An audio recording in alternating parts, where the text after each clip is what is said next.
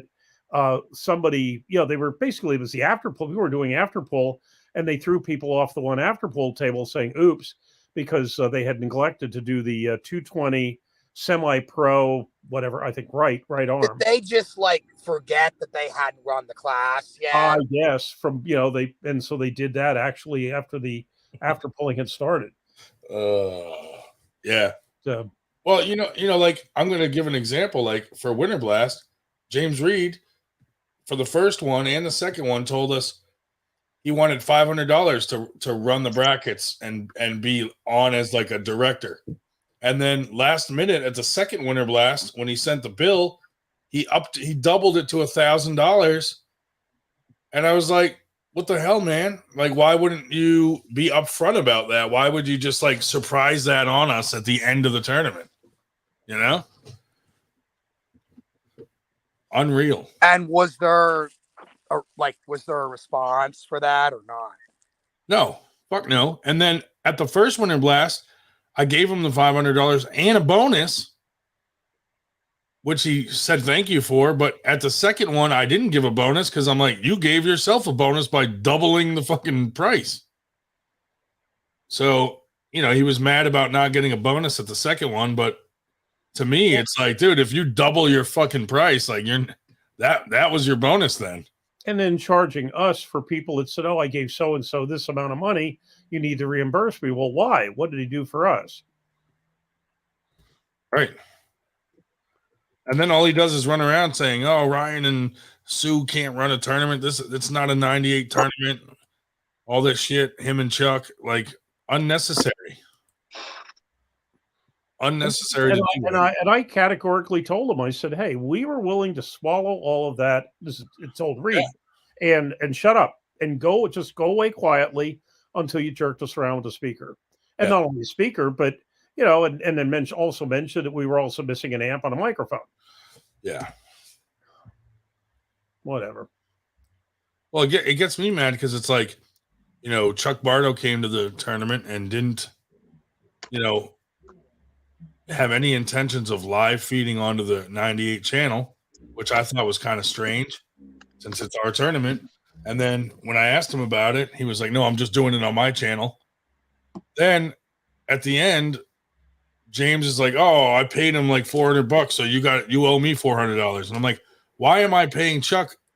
All he did is help James Reed all day. Like he helped him carry his stuff in and out.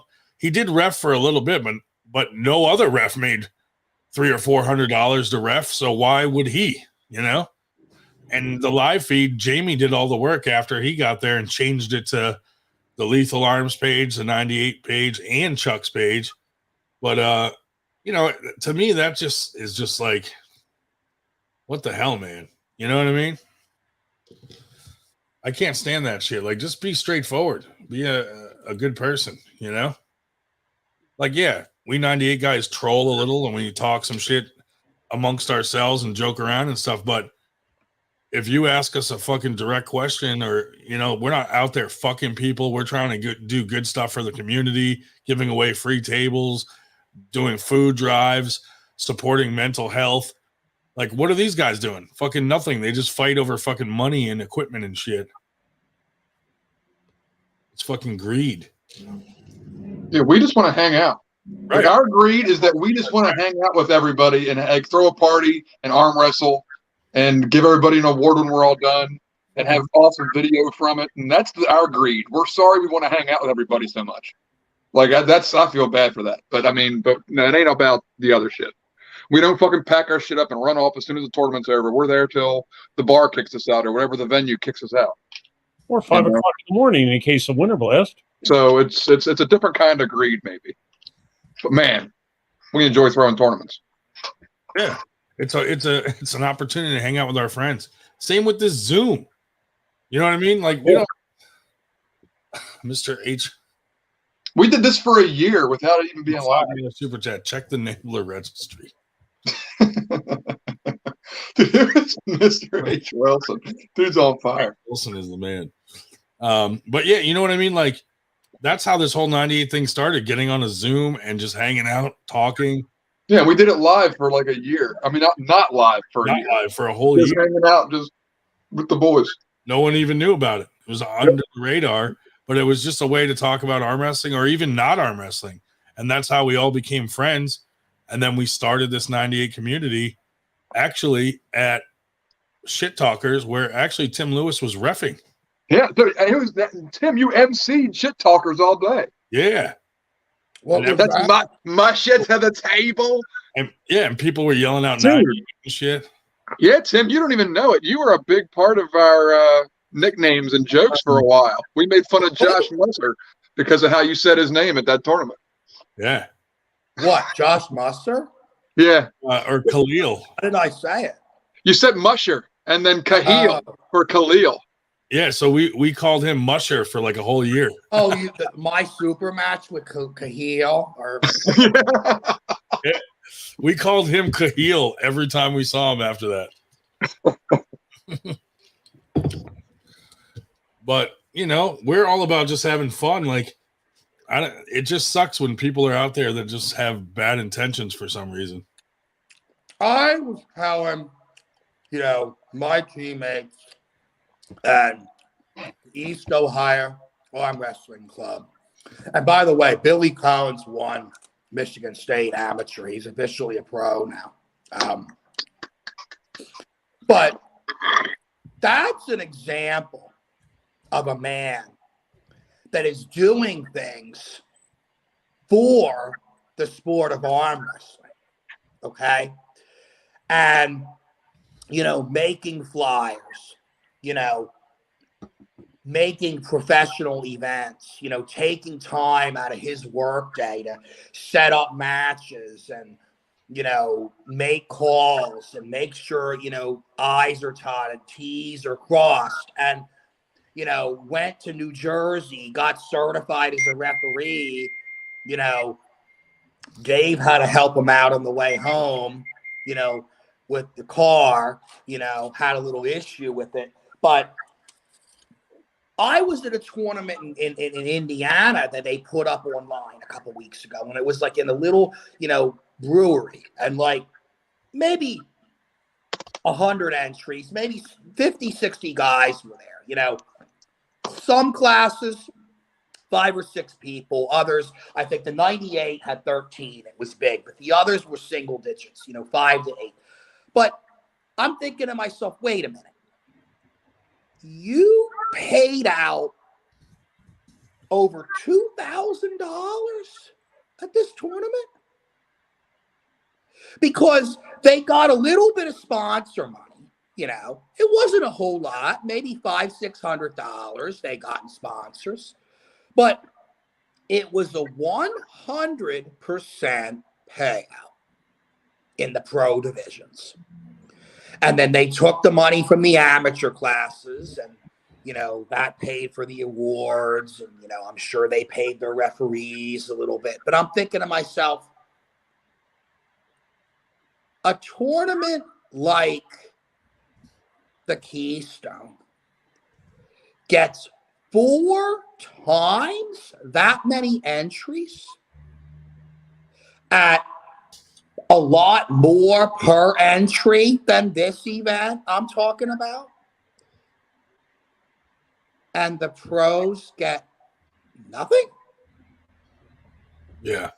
Like, I'm sorry, the mathematics isn't there. Like, there needs to be more promotion. Yeah. And the money needs to go back to the poolers. And you take a little bit out to like cover your bare bone expenses. And that's it. Like, the promoters should not be making a ton of money. Like that is not what should be happening here. Like if somebody Lord knows we're not. for them, and like, I literally add up how much my gas is going to cost in like one night in a hotel. And like, that's what I tell them my price is. Like, I'm not making money doing this. It's to give back, you know? But like, some people apparently don't understand that, you know? Yeah. Hey, what's going on, guys? What up, Yeah. buddy? Hey, I'll have some light here in just a second. You'll be able to see me in a second. I'm jumping in a little early because, hey, Tim, are you talking about the Derby City Classic? That would be correct. The Derby City Classic was what I was referencing. So that was my event, actually. So thank you. I appreciate the compliments. Well, apparently you know how to do it right because, you know, what we're talking about here is, you know, events that get 400 or 500 entries and don't have any cash payouts. Yeah, I gave out over $3,000 that one. So that was my first event, and I actually did not want it to be big. I specifically told everybody I want this to be like just our local guys. I want it to be really fun and relaxing, and I wanted there to be some money for the guys that, you know, made it important to them. Like Brad Spine walked away with close to $1,000 because he won a couple classes. Simpson won 300 or 400. Brandon Simpson, Jaggers won 300 or 400. So I wanted to make it worth their time. So if you like that, and if you like the sound of that, I'm going to be announcing the next classic soon, and we're shooting for double. That's the goal. We want double entries, therefore double. We're still going to do 100% payouts. We got a lot better sponsors. Even we had great sponsors the first time, but now that people know, Lincoln, maybe how much sponsorship did you have for that event? Because I mean, I threw out but I mean, it was inaccurate. Like, I made a guess. I want to say between 12 and 100. Yeah, 12 to 1,600, somewhere in there. And on top of us giving away the money, I don't want to go into too much specifics, but like we made a profit. It wasn't a loss of an event, and all the money went back into our club, which is awesome. Like we just did a video at our local walking bridge across town in Louisville, where we gave anybody that could beat one of our female pros, Christina Hall, $20 if they could beat them. We did a YouTube video there. So just stuff like that. The money's going back into it.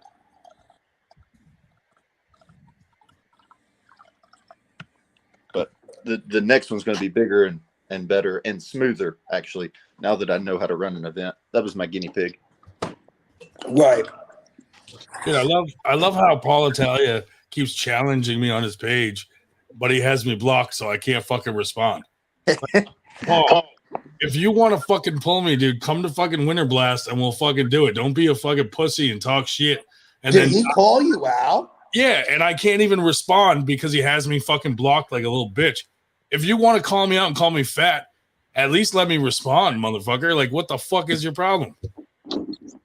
Like, I call myself fat. Why would you think that calling me fat is gonna fucking get me worked up? I could give a shit, bro. Yeah. You know? He's not walking around sucking his stomach in pretending he's not. Right. You on the other hand are walking around taking pictures on your tiptoes. Right. So, or needing a riser to go down on your wife. You know what? You know, it's neither here nor there. You gotta pick weaknesses if you're gonna attack them. Listen, and it's obvious you're insecure about being short, so he made fun of it. Come to Winter Blast. You can pick the ref, and you can use a milk crate. I don't even care. You can use double riser. Have you seen that picture of that guy acting as a riser for his daughter? Could we have Jerry Cataret be Paul's riser? Dude. Oh, that was great. I saw that. I'm taller laying down than I am standing up. So, but I can't be his riser in my own match. So I don't know how we're going to pull that off. Oh, man. When we were training for Derek Smith, we would give everybody in our club riser jaggers. And we would do block under the pin pads, like a 3-inch block to simulate a longer forearm. Yeah. Dude, cool. I've tried to get on a riser and I'm like, no way. It feels fucking weird. I feel like I'm at the wrong fucking height. You know what I mean? It just feels off. Yeah. Yeah. We would also do like no elbow pads. So like whoever's going against jaggers didn't have to use the elbow pad. You could just go anywhere, like lift your arm up straight up. And I mean, it stayed in his fingers, which is what we wanted to simulate. Yeah. Paul's actually coming out with extra thick risers that are like 8 inches thick instead of 4, like his own brand. Paul, I think that's genius, dude. They need to be rubber on top a little bit. Yeah. Like a weightlifting mat. Hey, we're doing quite well for Sunday with short notice for 29 people. Well, dude, Wasn't. well, like people are saying Winter Blast, it's June. Well, yeah, dude, I haven't fucking arm wrestled in a year. Like, so yeah, if he wants to arm wrestle me, he's gonna have to wait a little bit. It's not gonna be tomorrow. And he knows this though. I fucking just came off an 8-month injury in my fucking shoulder, and now he's like, "Oh, let me challenge Ryan." Dude, he came out with a video saying he wants to challenge himself, and he was gonna prove himself competing, and then he goes, "But I woke up this morning feeling Well, spicy." he did win that amateur class at the Kobe Classic. Right. Yeah, but he needs to do more of that. But he wants to challenge himself, so he thinks the best way to do that is to arm wrestle the worst arm wrestler in the world. The worst arm wrestler in the world. Even if I lose, Ryan, I would definitely not say you're the worst arm wrestler in the world. Well, but I know. But he's so little. So little, that's not a win, really, dude, because you fucking beat the worst arm wrestler in the world. But also, Winter Blast is our biggest tournament. Take it as a compliment that we want you at our biggest tournament to pull Ryan. Like if he's going to come out of retirement, it ain't going to be at some one of our little league guys. It's going to be at Winter Blast. Retirement. I'm coming out and never was. Never, yeah. You're not going to come onto the scene 5 years later. Like, Paul Italia thinks it's a joke that I'm the worst arm wrestler. Like I've never won a tournament match ever. So it's not a joke, dude. Fucking, I don't know what he gains from challenging me other than, I mean, his angle in his video seemed he was like, we'll promote the hell out of it. It'll be huge. Dude, like 98's not about money like that. Like I don't want money to pull you. Like I'll pull you just for fun, dude. This is like a fucking fun thing to me. It's not that serious. Like I'm not trying to make a living off of arm wrestling. I have a job, but if you want to arm wrestle me, I'll arm wrestle you. And if you find someone to sponsor you and you get some money out of it, hey, good for you, buddy. Fucking make some money. I'd buy that pay-per-view. Yeah, if you type Grondin into the search box on the Aries rating system, you know what you find? Negative. No match. No match. You know, I'm the second worst arm wrestler in the world, and I have about at least a dozen, maybe dozen and a half, things popping up on different tournaments. Dude. 0 for Grondin. So Ryan, you're not in the Aries system. You must have pulled James Reed events. Is that correct? That's right. Okay. Lincoln, did you ever talk to Corey about that computer Aries rating system? So I did all paper brackets, and I haven't cleaned them up yet. I still haven't untangled them. Okay, because I think he still wants those brackets. Yeah. If you just take a picture of him, before that, and I said he needs to talk to you about it. Yeah, he sent me a message. I'm going to get them to him. They're just so sloppy. I can't just send him a picture. I'm going to do, but I'll get it done. I'm just going to make a fake tournament where it's just me against me the whole time so that I get points. Just you against Paul Italia over and over again. Send it to him and be like, dude, I need some points. I need to beat all the fucking bracket system. Dude, but seriously, like, I don't even know what this guy's problem is because we squashed this shit like a year ago. Now, all of a sudden, he had some weird dream of me overnight and he wanted to challenge me. And I'm like, dude, I don't care. I'll pull you. Like, he's acting like I'm afraid to. Like, what's the worst that can happen? I get pinned? Yeah, his delivery's interesting. Yeah, like he's making it seem like I've been dodging him. I'm like, dude, you won't come on our podcast or any podcast that me and Josh are on. He'll tell him like, no, I'm not going on at the same time. But now he just invited me in the chat onto a podcast he's going to be on, probably because it's going to be all his buddies and this and that. Oh, it's just Pradeep and Stubblebine and the other fellow that doesn't arm wrestle. I'm not afraid to fucking go on a podcast, dude. Like fucking, if I'm out of working time, I'll fucking be there. But if not, you're welcome to come on here, dude. Like no one's going to attack you. We're not all going to gang up on you. I just want to hear what the fuck is going through your mind that you think this is a good idea in the first place. And not only podcasts, he refused to be on a chat you were on. Yeah. Dude, Robert Kelly had to remove me from that chat that they all are in because Paul said he won't go in there if I'm in there. I'm like, are you fucking kidding me? Bro, what the fuck? So, but anyway, I'm not afraid to pull him. Like, it just doesn't make sense to me. Like, I'll fucking pull him anywhere, anytime. Like, I offered him to come to Winter Blast because he challenged me. I mean, maybe he just sees it as like, like a battle of like promoters, and like you have a really good event there, and like, I mean, maybe it's just to like, PR, get publicity. Yeah, which I but I mean, honestly, like, but it could help your event. I mean, like, Paul Italia is very good at bringing people into events, and he usually has nice after parties. I mean, he does add a lot of good value. Yeah, that way.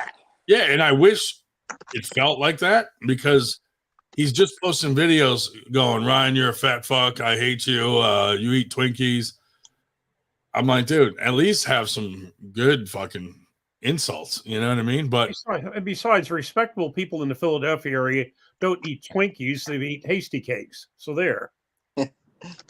Dude, now I'm going to come out with a series of fucking training videos of me eating Twinkies. That's how I'm training for Tim. Pure Twinkies. I don't know. I just don't get, like, if that's his angle and he wants to like hype it up, he could have just messaged me and said, dude, let's hype the fuck out of this. Instead, he just blindly comes out with Ryan, you're fat. I'm like, okay, I know, buddy. Well, one way or another, it's exactly what he's done. He's indirectly set out the olive branch, and when he unblocks you, this will be what it is. We'll have the match; it'll be fun, and I bet we'll all be buddies when it's all done. Well, no matter how many times you call me fat, Paul, it won't be as many times as my wife does. Did she? Has she still been hiding Twinkies from you, Ryan? He doesn't want this, dude. Has she still been hiding Twinkies from you? She fucking locks the fridge, dude. I gotta fucking like Grubhub at night. Does she like change the combination every week? I got a DoorDash when she's sleeping. Yeah, when he stupidly leaves the bag and the next morning. That's gonna affect him? Dude, I throw the trash away like outside so she doesn't know I ordered something, and she fucking finds it and like, what's this? And I'm like, oh fuck. You're not very good as a conspirator, are you? No. That's all right. But yeah, anyway, Paul, come on, buddy. Come to Winter Blast. We'll see if he comes. I know Matty Craig was in there saying, oh, it should be somewhere neutral. Why? He challenged me. Yeah. He can bring he can pick the ref, dude. I mean, Paul Lynn will be there. Are you going to say Paul's not going to be fair? Yeah, and we've been to plenty of Paul events. We've been to the non-neutral zone. Yeah. Because I don't think Paul's ever been to an event that's not his own. He's never in a non-neutral place. So, I mean, we've been there and met him halfway. He's never been to a 98 event. There were times we went down to Virginia to him and Travis's tournament. They wouldn't even talk to us. I mean, and then you go to Florida and, that's a whole nother story. Yeah. Dude, No, Florida's awesome.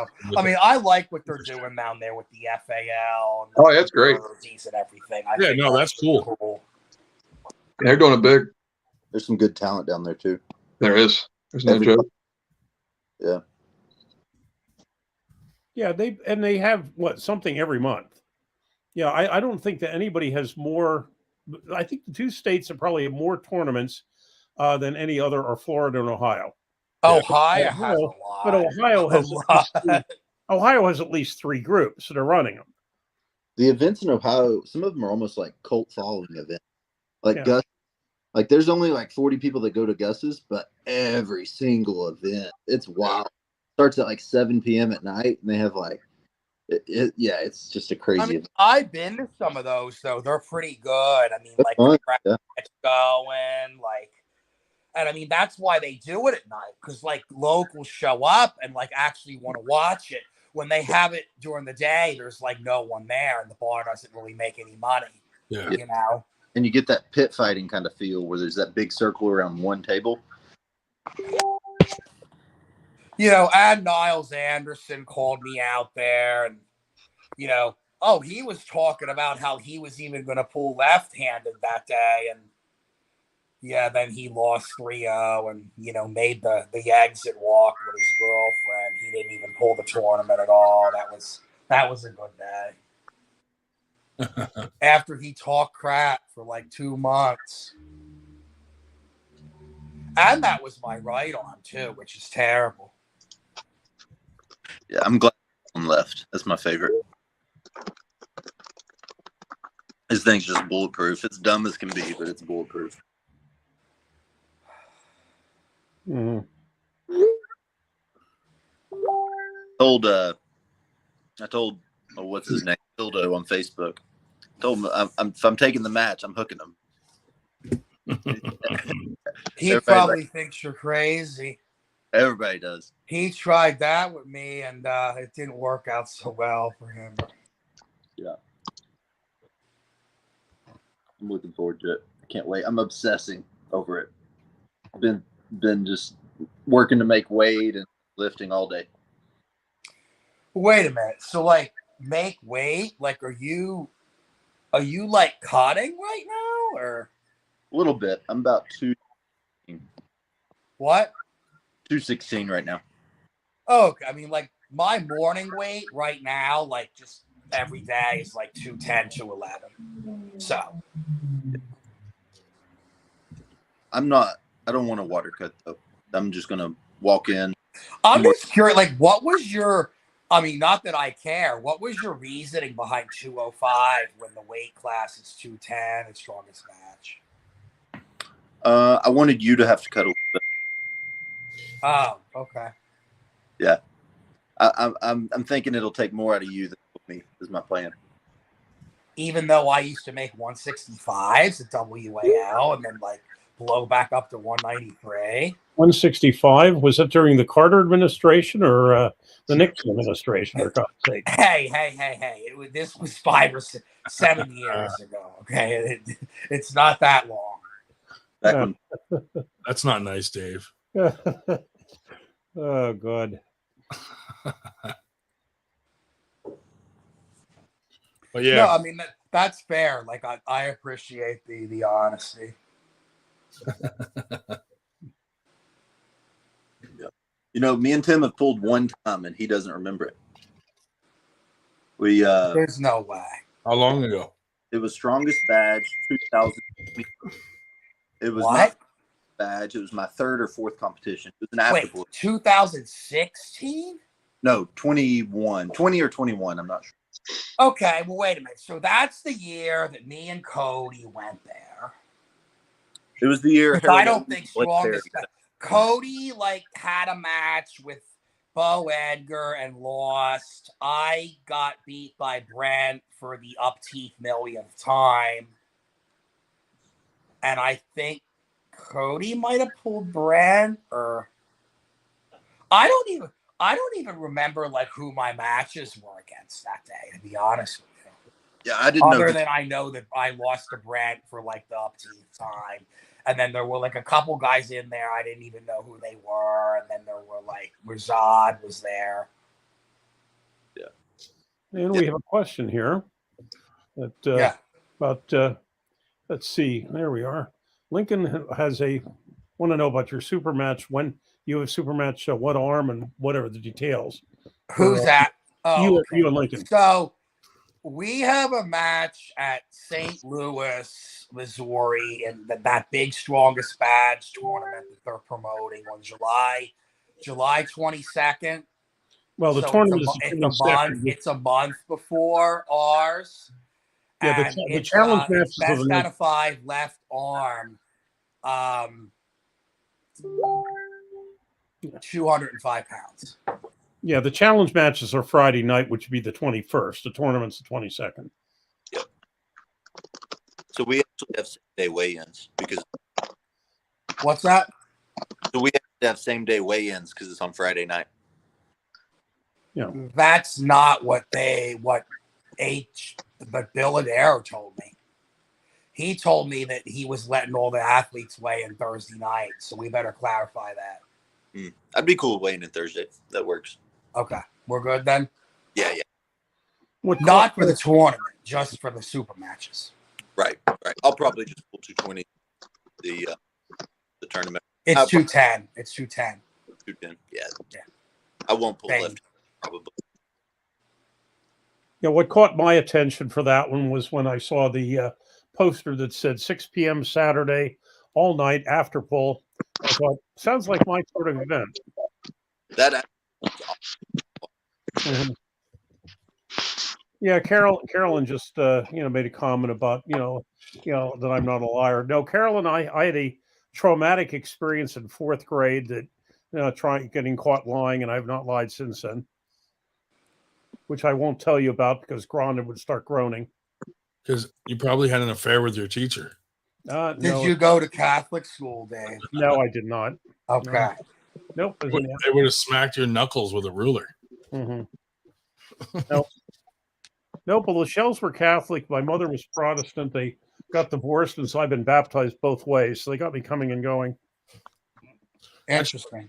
When I was younger, when I was a baby, I got circumcised. And later in life, I had it reattached so that I could make the decision myself to get circumcised. And then they circumcised me again. Yeah. And you don't even look Jewish. I mean, there wasn't much to the foreskin, but although actually, I guess it's not just Jewish. You could be Muslim. I think the Muslim circumcised too. So is that like just a thing in certain cultures, or what, that they don't or that they do? Either one. Yeah, I think so. So when they reattach, all based like what religion people. I tried to get them to attach a little more, but Hey, no, I mean because they didn't have much to work with. No, because the Muslims do because during the uproar when British India was split into India and Pakistan, and they basically were killing each other. They pull the guy's pants down. If the Hindus would pull the guy's pants down, and if he was circumcised, okay, he must be a Muslim. They kill him. And no, I am not making that up. Wow. This is the sort of shit you learn if we're in my history class. Trigger warning shit. Now I triggered them. Well, like the movie 300, dude. Spartans. Like if you were born with a defect or something like that, it would punt you right off the cliff into just a pile of dead infants. Like if you had like a cleft lip or something. Something like that. Something along those lines. I have you know what a Jacob's ladder piercing is? I have one of those, but they could only put one rung on the ladder. No. Anyway, I wish people would stop talking about my small penis in the chat. A Jacob's stepping stool. Exactly. Hey, I may be hung like a needle, but I fuck like a sewing machine. You just make that up on the spot? No. It's an old classic. No, but dude, all this fucking crazy shit is like, can't arm wrestling just be simple? It's like a fucking sport, and to some people, it isn't a sport. It's just a hobby. Like, it shouldn't be so serious where people are fucking sending death threats around or like fucking. It's just crazy to me. Oh yeah, I mean, how many times have I gotten death threats? Probably could count them. Fucking probably like 10, 15 death threats from various people. I heard there was a bunch of arm breaks at Michigan State. There was one at Tim said there were 2 at Michigan State. We had 1 at the East versus West. The East versus West was an amateur. Tim said at least one of them at Michigan State's was a pro, or it might have been a fairly new pro. It was open Tyler, right not arm 220. That's where Yeah. that happened, and then, but it wasn't like somebody that like everybody recognized. So it might have been like a newer one. And then the amateur, the novice table, that was like clearly a novice. the open guy, Tyler Noblet, he's a buddy of mine. Really? Yeah. Oh, speaking of the devil, There he is. Hey, there welcome. he is. How What- goes it? How are you getting surgery yet? Hopefully tomorrow or Tuesday. They got you drugged up. So did you think you were like in a bad spot? or Not even remotely. Like, as soon as I kind of like got out of center, I was maybe 1 o'clock, and I cupped in, and I was like, okay, I stopped it. I'm about to come back across. And as soon as I went sideways, my arm didn't. So Holy shit! yeah, kind of. What did it? Was it loud? Oh yeah, the whole room The shut worst. down. That's the worst, dude. The Yeah. videos The kid. That, besides like the side pressure, there's like a bunch of down to it. Like there was a lot of down pressure on his arm, more than Who most. were you pulling? Like Ty McTaggart or one of them? Or I have no idea. I pulled in. I lost to Bellinger. Right before that, we had a regular match which slipped and it smacked the shit out of my tendon, and then went into the straps and he just got hyped on me and he took hand control, so I couldn't really do anything. But that second match, when I stopped it, I was like, okay, I'm gonna come back through this. And as soon as I applied the pressure, I saw my elbow your to frame. the right side of my arm. hold So, up eventually. that sucks. Well, and the one at East versus West, the amateur was lightweight, 154 class, and it was pretty much the same thing. There is a video up, which I'm refusing to watch. I don't really like to watch them. But Paul Lynn, among others, has looked at it and said, no, absolutely, he was not in a bad position. It's just, one of those unpreventable, things that, but he went sidewise and it didn't go either. I watched the video of that arm break, and honestly, I masturbated to it. And then mine's not worthy of that. So he mentioned that fact. There was that one. No, but I hate seeing the videos, man. Like people post them, and I'm like, oh. Dude. I'll send you mine. Mine's not bad. Yeah. You can't really see anything. You just kind of see me. I don't even really react. Yeah. I'm just like. That's how his was. You just saw that little like tiny like pop in the fucking upper arm. That Oh, was dude, you see my arm go from like coming towards the center across to like losing immediately. It's like a Yeah. 3-inch jump. Yeah, it was like a 3-4 inch degree change almost immediately. Well, I hope you have a speedy recovery, man. That's Yeah, me too. It's a giant spiral fracture. Are you gonna post the X-rays? Yeah, I have them. I'll post them. Nice. It's a very long. They said it's 3 times as long as your average spiral break. So Jeez. Is I've that had good or bad? four orthopedic surgeons already turn me down on fixing it. Oh my god. Yeah. Why? I don't know. It's too invasive. It's too close to the nerve. They don't like a challenge? Exactly. Yeah. I was at a hospital in Michigan, and they did their regular surgeon, then their specialist, and then both of them turned me down, and they're like, hey, you can go home and try and figure it out. And I was like, what the fuck? I was like, okay, I guess I'll drive 4 hours home. Better to have them say no than to go, oh, I'll just give it a try. Yeah, exactly. But yeah, I'm going in tomorrow because one of the surgeons here locally in Indiana said that they're like, I'm down with that. So I was like, hell yeah, let's do it. So is it like considered like emergency surgery or like It is because at first I had absolutely no feeling and I couldn't move my fingers or anything, and it's slowly coming back. But because it's so close to the nerve, they're considering it emergency surgery. But Did it apparently, hurt when it initially happened? did it hurt? Yeah, like initially. No, I mean, I can send you I was just kind of in shock, but Yeah. I can send you a video of me. My buddy Kyle took a video of me at like a post interview. And everybody's like, is your arm even broke? And I was like, yeah, it's pretty fucked. And they're like, you're not even reacting. And I'm like, well, if I'm sitting here and crying about it, it's not going to fucking make it any better. So Yeah. A lot of people say in the moment it doesn't hurt. It hurts like later. Well, Yeah. it was weird when it first happened. It was like a flash of light in my eyes. And then I looked down and I was like, oh, this dude broke his arm. And I was like, oh, fuck, that's my arm. I'm the dude. Yeah, it was terrible. That's crazy, dude. No, they took 8 days to fix mine, but it was just bone. Luckily didn't touch anything else. But I didn't feel a damn thing. Went to the hospital. They said, the usual scale of 1 to 10. What's the pain? And I said 2, maybe. And we sat and sat and sat. And the guy that took me down to the hospital said, you should have told us a date that would have had you in by now. Yeah, and at your age now, they just fucking amputate the thing. They just shoot me like a horse. But, but then again, I was 66 at the time. I mean, it wasn't that I was a spring chicken either. But that's what I told Tyler. I said, just cut it off and go to 154s. Just Yeah. recover way faster. Start training your other arm.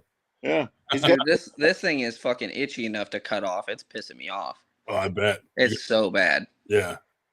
People said, Does it "What? feel like I it's felt just pissed off." Is what I felt. I was pissed off I'd done it.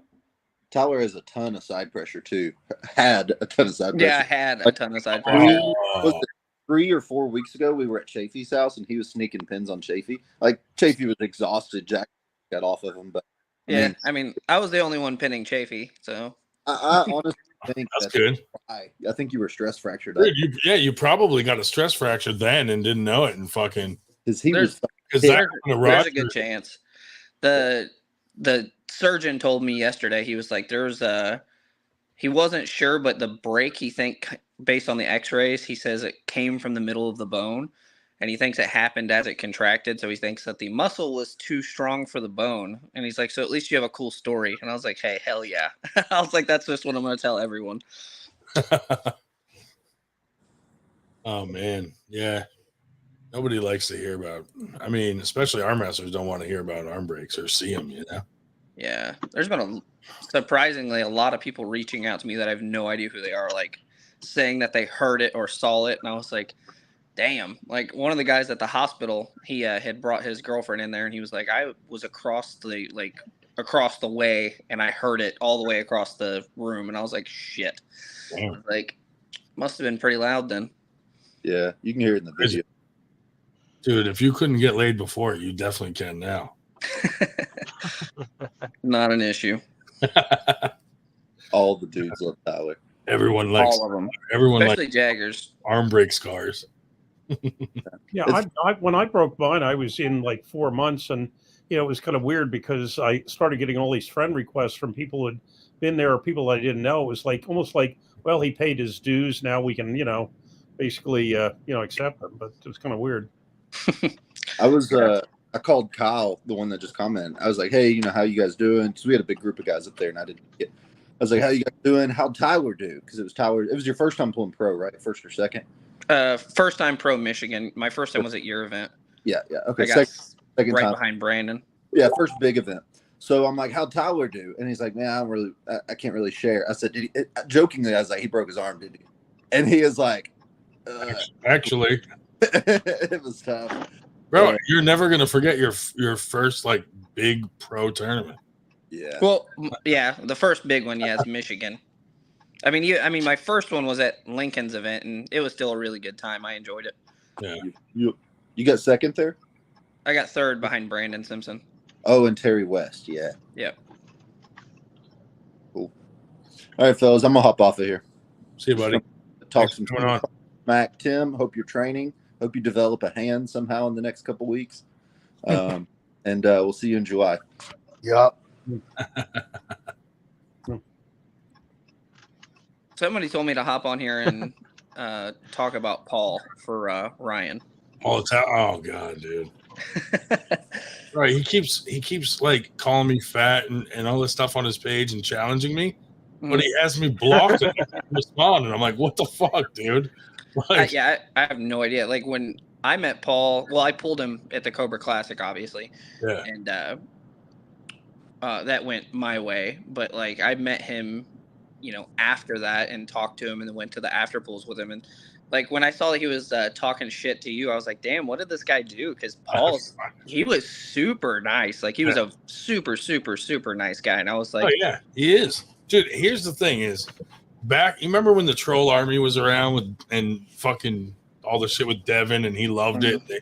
So they made some memes of him and he thought it was us 98 guys, but it wasn't. And he threw a fit about it. So then Berger was like, well, fuck it. I'm going to make some memes about him because he lets it get under his skin so badly. And he's blaming us anyway.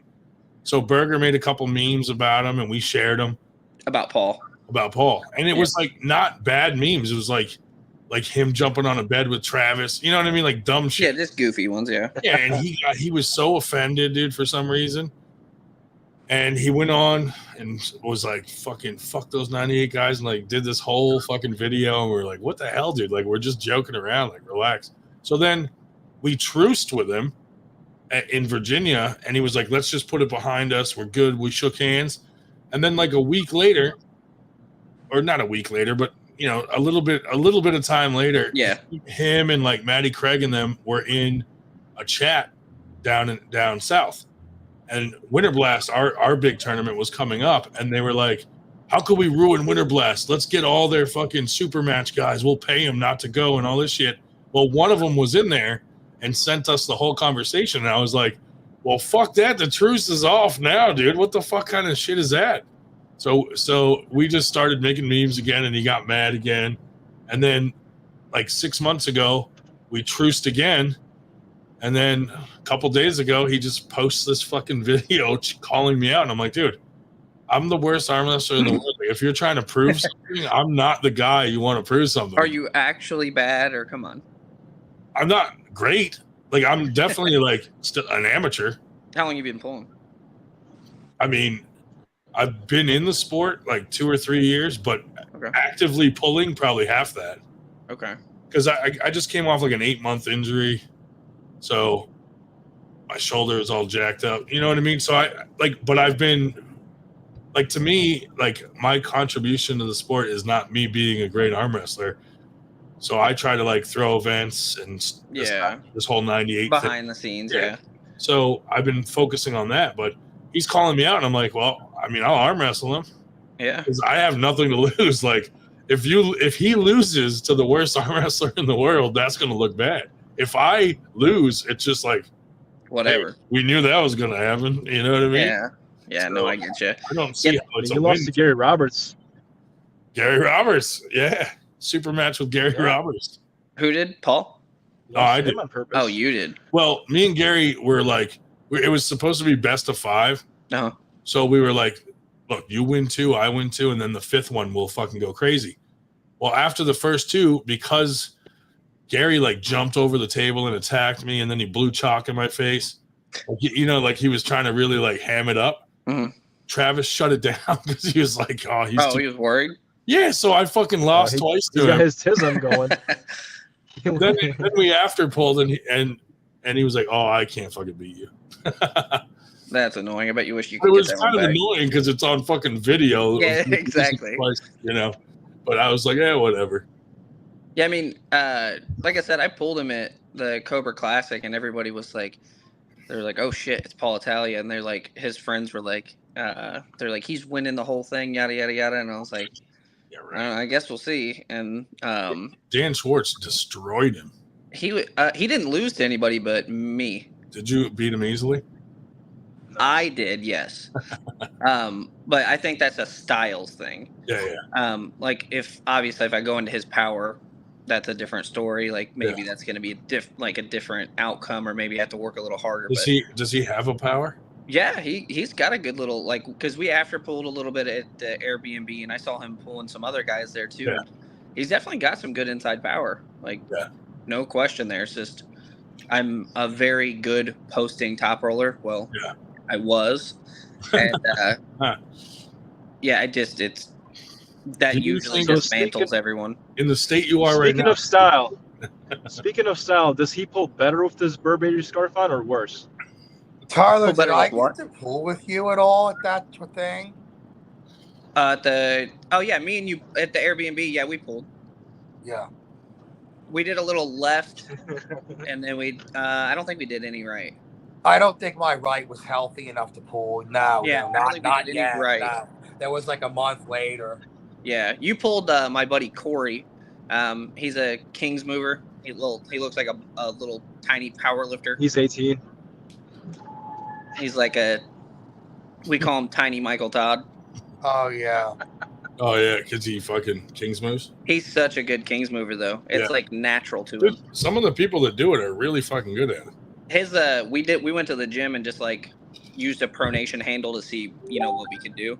Yeah. And all of his power is in that like pronation Kings move position, and he can do 3-4 times the weight that I can with pronation. It's insane. That's crazy. But yeah, I'm an amateur. I've only been pulling for a year. Just like messing around like on the after. Say what? You said, was Corey one of my matches in the tournament, or was he? No. He didn't pull the tournament. You guys just did the after pull. Oh, okay. Yeah. He was pulling. He pulled. It was like you, and then he went to. That one is it Logston that just pulled. John. Yeah. Yeah, they were going back and forth left. Who was? Corey, my little powerlifter buddy. He couldn't really do shit with him, but he was getting close. I gotta find someone who pulled Paul recently so I can see how much of a difference we are. Oh yeah, you need somebody that's pulled you both. I mean, like I said, I pulled Paul, but the amount of data that I got from the 2-second match is not very attainable. We have a training suggestion here, which I don't know. How are the Latvians with drugs? I might need drugs, so I'm going to be smacking the beer man. When Dave Sheldon go to train with the Latvians, come back and smack Beerman. Why would anybody want to smack Beerman? He's such a nice guy. Latvians are drug free. But hey, I'm gonna hop off here, Ryan. If you end up pulling Paul, good luck, buddy. Hey, thanks, and send me your info. We'll send you a shirt so you can wear it while you get your surgery. Okay. Talk to you later, man. Thanks, man. See ya. And sometime back we had a question here that since one of the people on, Kyle Blankenship, says, Tim Lewis, are you worried about Lincoln's lefty? So, I mean, from the videos that are really up on him, I mean, he hasn't really pulled a lot of tournaments. Like I see there's a lot of practice footage up. Like he had that one super match. I mean, he's like kidding around about going in a hook with me. But I mean, like realistically, I don't think that's not going to happen. I mean, if it does, like, it is what it is. I mean, like, then I will win 3-0 easily. But no, like, his hand, his scrappiness, on the table and all of that. I mean, that always could be a threat. I don't really know how good his hand is. But, the way I see it, like, I just don't think he has enough experience yet in, pulling like some higher level people, like to be able to do some of the things that he thinks he can do. I think he gets it. Like, I think he understands what he needs to do to beat me. I just don't think he has the skill to be able to do it. And, I might be wrong, we'll see. But, I'm very confident that I'm going to be able to get into my spots, or, he's going to, make a mistake, which I can capitalize. Do I sing the blues? No, I don't sing the blues. Who said that? Lucha Spaghetti. Yeah. But no, I mean, Pagliacci. test Have you ever himself. tried? I mean, I think it's great. I just think it's, if he thinks this is going to be some easy match, like he's crazy. I mean, did I lose my last 2 matches? Yeah, but they were very close. And, both of those guys had to give every ounce of everything that they had to be able to win those matches. And I mean, both of them will attest to that, Ethan Mercer and Cole Casper.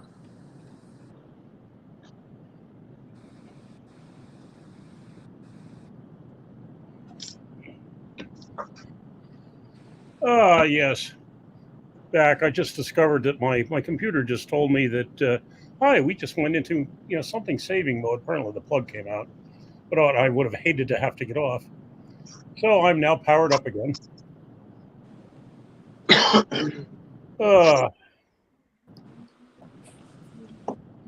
Ryan, Nope. did you end up calling Paul in for that rationale?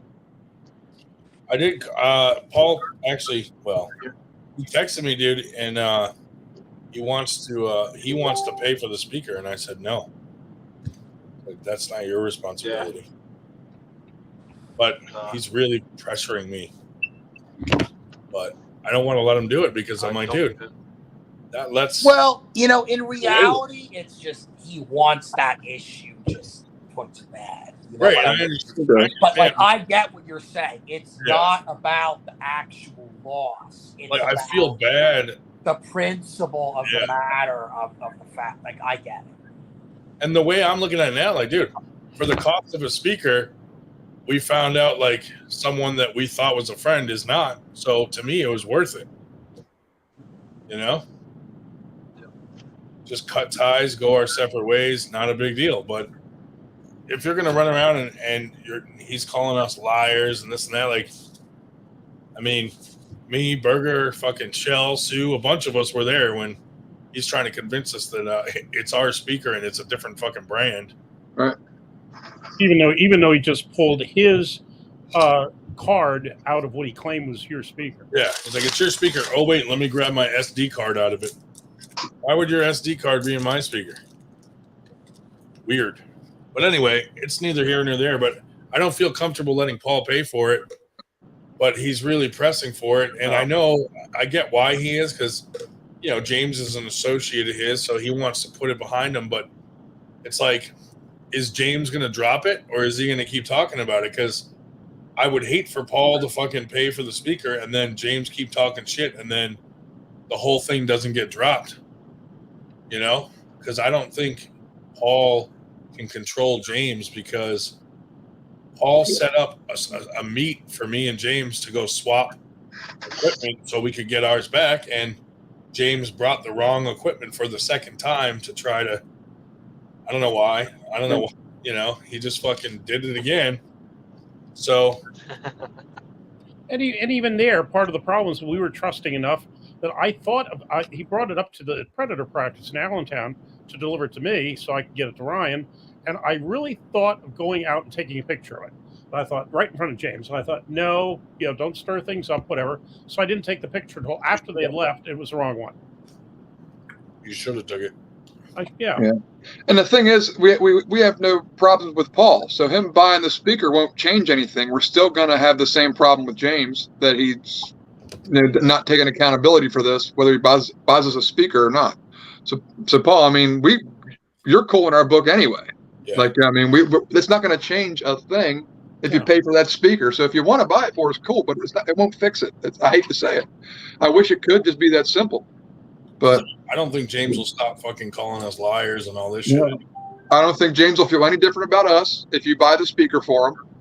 We're not going to feel much different about him because he's not actually taking accountability. So, I mean, I wish that was a fix. Yeah. But I don't think it's going to work is the problem. It's not because we don't want to accept your gratitude or your right. What you're doing for us. It just won't work. I already think Paul's a stand-up guy. So it's like 100%. There's no point of this because I don't think, like you said, I don't think it's going to change the situation. And I don't, why lose the money? Like, put it into something cool. Yeah. I don't know. No, I meant the rationale about the tournament. entries and Oh, late win Tim talked to him pre-quals or about. whatever. I think Tim, you had a conversation with Paul about it, right? About what? The rationale behind why they. Yeah, and I mean, it was essentially what I said in the very beginning of this. Yeah. I said, the other way that, the idea of this whole thing was to simply like get the best people there, like whoever we could get in there. And, when unfortunately so many guys that did qualify for this thing, for whatever reason, they did not want to go, or maybe they financially couldn't go. And then, they went down to, okay, who's the third place guy? But like, not many of them wanted to go either. So, they bagged on having 18 people in these classes at the finals. And, some of them were half that, or like, and that was not what the picture was. So then, they were like, okay, well, like, we have to do something to fill these empty spots. That's what happened. Like, they miscalculated and underestimated the amount of these people that qualified would not attend. Yeah. It was not really done on purpose. It was just like, oh, now what do we do? Like, they thought maybe a couple guys wouldn't go. And then, okay, like from the third places, like, but, they didn't realize it was going to be a much larger problem than that. Yeah. And I heard Travis saying on his podcast, Say I'm the Greatest podcast, they were planning to do that. They expected like one or two from each class. So if 2 guys, 3 guys showed up and then they could fill the class, they wouldn't have to pull. But I don't think they expected like 6, 7, or 8 guys. But they were pretty open that they were going to do that on his podcast. Granted, it was buried in like an hour long podcast. But if you paid enough attention, you would have known this was going to happen. The problem was they don't air all these details out on the Facebook and everywhere for this to be crystal clear. Right. It was a matter of like, you had to like be listening to that particular podcast to know that was going on. Right. And there's not enough guys out there just reporting the news on everything that's happening and keeping everybody up on that. East versus West and American Armor, they need a guy like Dave Shell giving them all the spreadsheet details.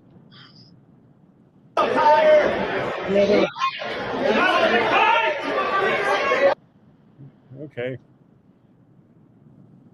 Yeah, I don't know what that was. That's crazy. What you watching there, Ryan? Tyler sent me his video of him smashing Paul Italia. Oh, wow. Yeah, they're not the greatest as far as getting the information out promptly or in much detail. Eventually, they put up an event page, but not the greatest. While we have Tim here, Tim, how do you find out or find the people that you're going to be pulling? Like, do you just look to see like who's a good up and coming arm wrestler? Like, what's your rationale and how do you scout these guys out? There's really no direct. So everyone is different. So, like some of these matches, like I just get called out by somebody.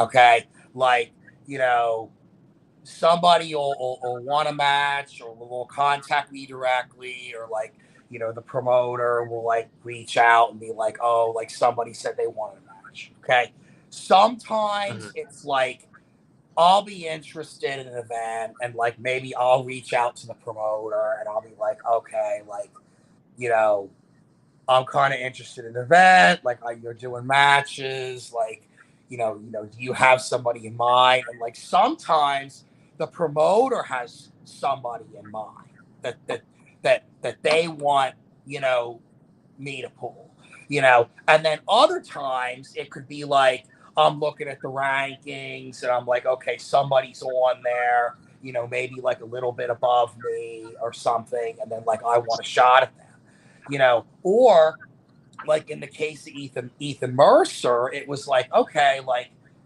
who is this guy? Okay, like he won Illinois States like 198, like pretty easily. Like not many people know who he is, but like he's kind of on the up and comer. Like he, common opponent like Austin Tevis, like he lost to him. Okay, but like like I feel like I would beat this guy inside, but like he's got a lot of tool sets. So like, it's kind of like giving these guys a chance to like shine in the spotlight and like get recognized.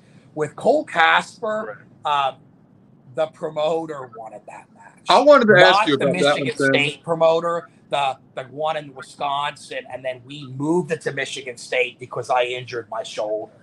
I was going to ask you about that one because that was a pretty big weight mismatch. I wondered how that match got set up.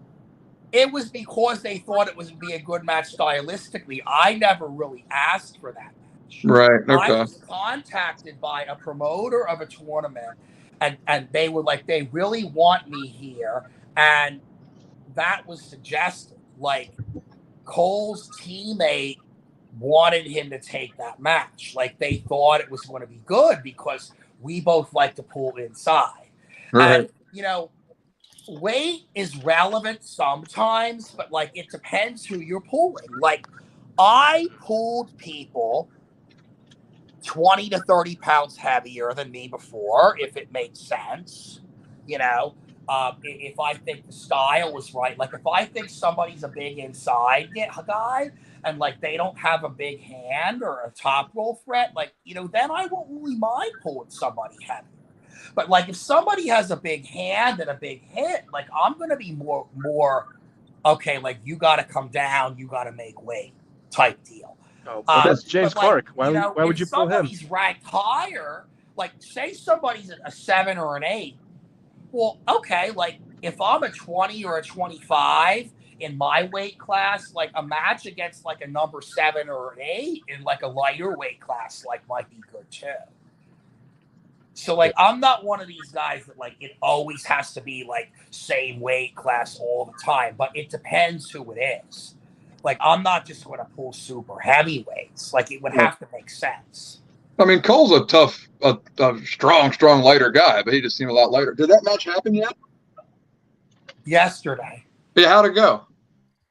3-2 was the score. He won. I beat him in a hook round 1 pretty convincingly. The second match, I didn't get in the strap. He got over my hand. I didn't like it. I could have maybe fought from there a little bit, but decided it wasn't the best time. Kind of laid down match 2. Match 3 was a war. I had him initially. He slipped out. I had him again. He intentionally fouled for a restart. Then he had me. I kind of used my foul. Then I had him again.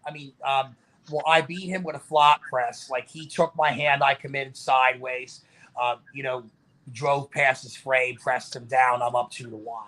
Then my hand got gassed. I had trouble slipping. I pulled out to try to slip.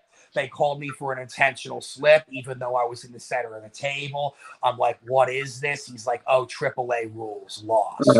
That was the very questionable match. That's a bummer. A lot of people didn't agree with it. The announcer didn't agree with it. I don't even think Cole liked it himself. But that's the call the referee made, and he wasn't going to change it.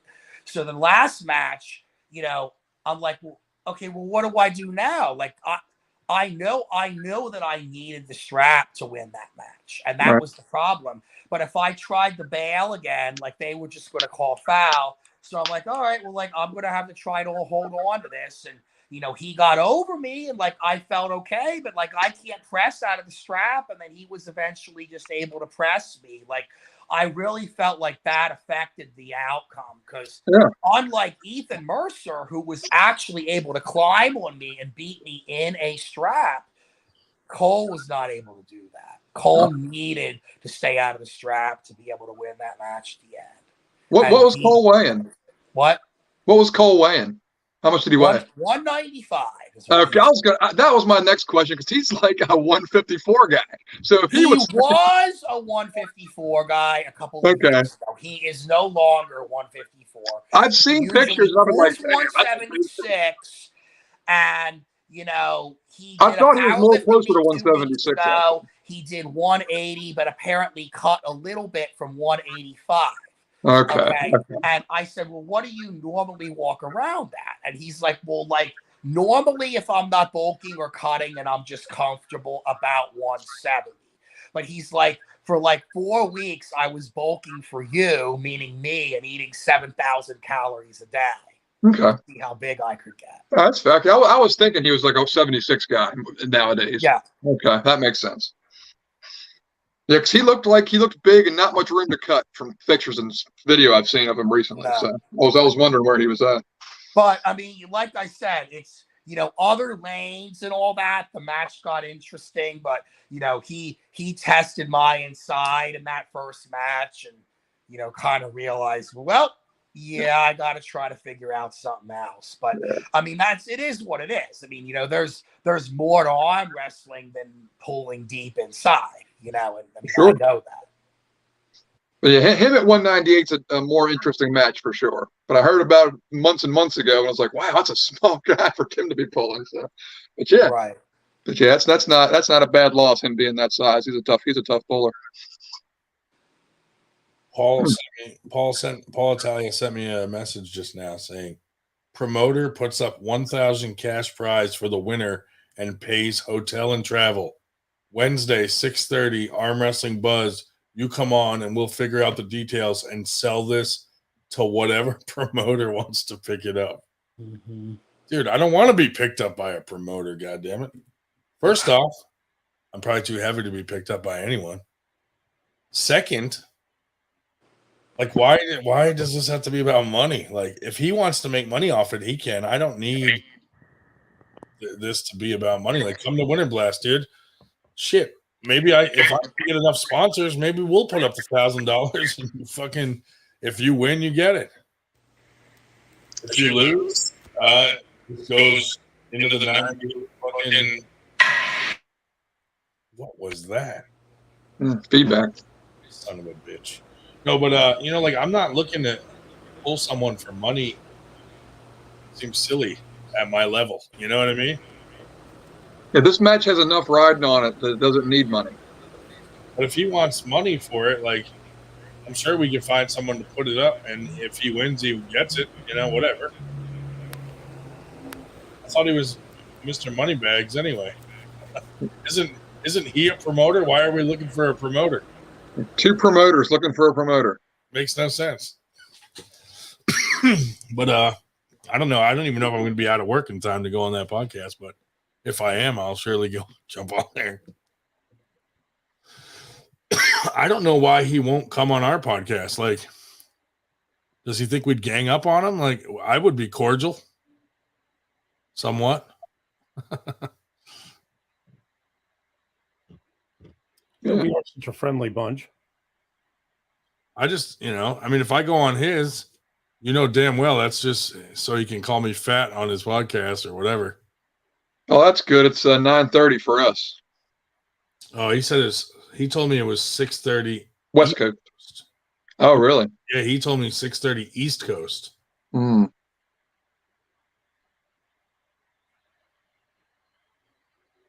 Wait, that's weird, because then what time would 6:30 Eastern? Hold on, let me look at the fucking message again. I'm pretty sure he said Eastern. Yeah, he said 6:30 Eastern. So they're going on at 3:30 on the West Coast. Don't you guys have jobs? I don't know. I mean, I just see no points in this. Like, I'm not afraid to pull him, so it's like kind of like a whatever thing, Yeah, he had said once, I don't know what his job is. Well, he did say once he had real estate licenses in at least 2 states, maybe 3. Yeah. I want to say Florida and New York, I believe. And California, I know Well, he's from California, but I know he said he'd real estate licenses when I basically met him at in Dan Schwartz's backyard a couple of years ago. Well, where he doesn't have real estate is from his ankle to his knee. Yeah. Yeah, like Schmo said, I'm pretty sure he stays in Florida. Yeah. Who knows? I'm not sure. That's where he's at. I just really, aside from it being fun to pull him, since there's some kind of weird beef that he's holding on to, it's like not a match. It's like give that match and that money to some pullers that deserve it. Does this feel like he's trying to get James Reed to make this match happen? Is that what he's pushing for? Is that why he keeps saying what promoter wants it? Is he trying to like? I wouldn't put it past fucking him doing this because James put him up to it. Who knows? Who the fuck knows? It's really weird. Maybe he's like hoping Travis jumps on it because he wants. I don't know. I just don't know. I don't know who he's looking for to jump on this thing. But who would jump on it except Engen? You know what I mean? Who in East versus West? Nobody. But like to me, like give that $1,000, challenge someone who's like serious about arm wrestling. Like I haven't arm wrestled in a while. Like I'm injured, just getting off an injury. Like I haven't even begun training yet or going back to practice. All right. Like you're in like re-injury zone right now if you start pulling hard. Like you need to dip your toes back in and get. That's why when I said maybe Winter Blast I'll be able to pull, but you know, whatever. But either way, I'm just like give that money to someone who deserves it, like someone that is hungry to pull in advance, or you know, someone who's like his level. You know, like why would you go to the fucking worst arm wrestler in the world? But yeah, whatever. I don't care. I'll pull him. I'm just saying I don't need money to pull him. So if there's any money involved, it can be just for him. I don't care. Yeah, it's odd that he's throwing these stipulations out, trying to make this happen. Like you need motivation. You're ready to go. You don't need money or this or that. He's obviously has the motivation. He wants to pull you to settle the beef. Why are we throwing money into it? What beef does that settle? Yeah, I don't know. Or finding a promoter in the hotel and this and that. Just show up at the same place. Yeah. We got a place for you to show up to. There's a match made in heaven. Paul and Nanya be good. They're same weight class. Amateur 198 guys. I mean, that's really a good match. What if we just put Shubich in my place and say that I lost weight? Paul should pull with Nanya. Yeah. I think the tats would probably give him away. I mean, that's why you're just marked up to. In case anyone is wondering, might be a good match right there. In case anyone is wondering, yes, Tim and I are in the same bed right now. Tim needs to put your camera sideways so it looks like you're laying next to each other. Have the same headboard. Oh man. Drew said, which Nanya, on or off of meth? Well, have to be on meth, so he's the right weight class.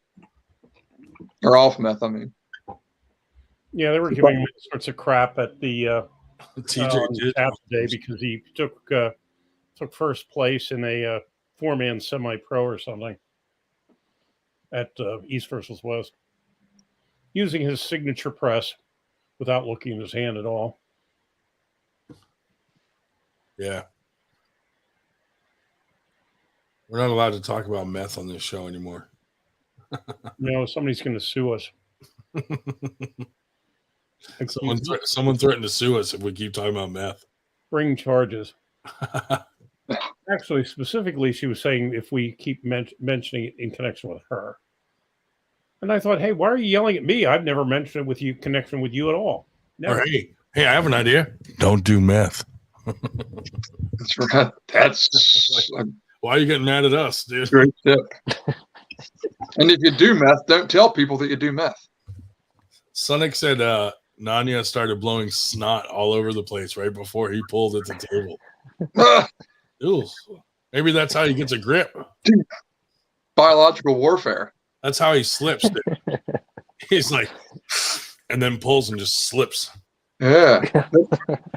Then by the end of the tournament, everybody's got the flu, and he's stronger than everybody. The flu. Yeah, and here, Drew, you're absolutely right. I mean, honest to God, he has that one move, and honest to God, it looks like a arm break right where it happened. Yeah, I don't. You're not looking at it. See someone doing that, I'm like, dude, that guy's gonna break his arm. And Sonic, it happened. Sonic, didn't Nanya get first? Dude, is that true? Oh God. Oh man, that's true. I thought he was joking. No, He was. Sonic wouldn't lie. We need to. Okay, next 98 tournament, we need to have disinfectant at the table along for each competitor before they pull. He fucking gave everybody herpes. You have to in a class of 4 people. Yeah, he went semi-pro. Okay. Yeah. Oh, I missed this, Schmo. Yeah. I only tuned in just now. He won semi-pro right hand. I couldn't what hand. That Winter Blast, right? Yeah. No, just yesterday. Oh, just yesterday? Oh, nice job. East versus West. Nice. Who did, Nanya? Yes. Good for him, dude. Mm-hmm. Yeah, that press is blow good. he's got on right now. He looks like a fucking Devin impersonator. Like Devin if he put on the mask. Yeah. If David Barr, if you're referring to the female person I was not naming, yes, you are very perceptive and correct. Yeah, where the hell is David Marr? I mean, we could say that. That doesn't give it away. Yeah, if he won semi-pro, he's too good for Italia. Mm-hmm. Yes, I was definitely barked at by that person that informed me. Yeah, and then the only words I did catch is, "Don't stop talking. I will press charges." Like for what? For like it was the meth. It was the meth talking. You're gonna call him press charges and be like, "They're talking about me doing meth." Well, are you? Let's search your house. Like the cop. What would the cop say to that? You know, like what gives them reason to say this? Mm-hmm. That's silly. How about if you don't like our podcast, just stop watching it? That's a novel idea. I don't know. Just if you want to bark at somebody that actually said it, not me. Yeah. Dave Marr has a good question. So he asked, was her blood sugar low? How about the following? Every time that Nitro has threatened my life, it's because his blood sugar. I tried to get him on here the other night, and he was like, "No, it's too late. Curfew." Like, too late, motherfucker. Sometimes you talk to Dave Shell till 4 a.m. in the fucking morning. Mm-hmm. Or he's up all night, goes fishing out on the lake, and overnight. He's out in the lake all night. But maybe I need to do meth, dude. That might be the way to cut weight and teeth.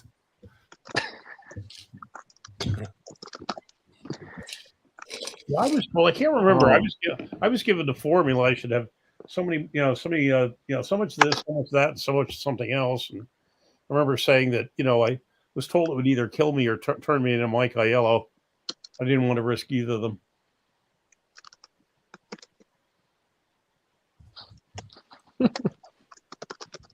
Oh, whatever. Where's Matt Glazer, dude? We gotta get his ass back on here.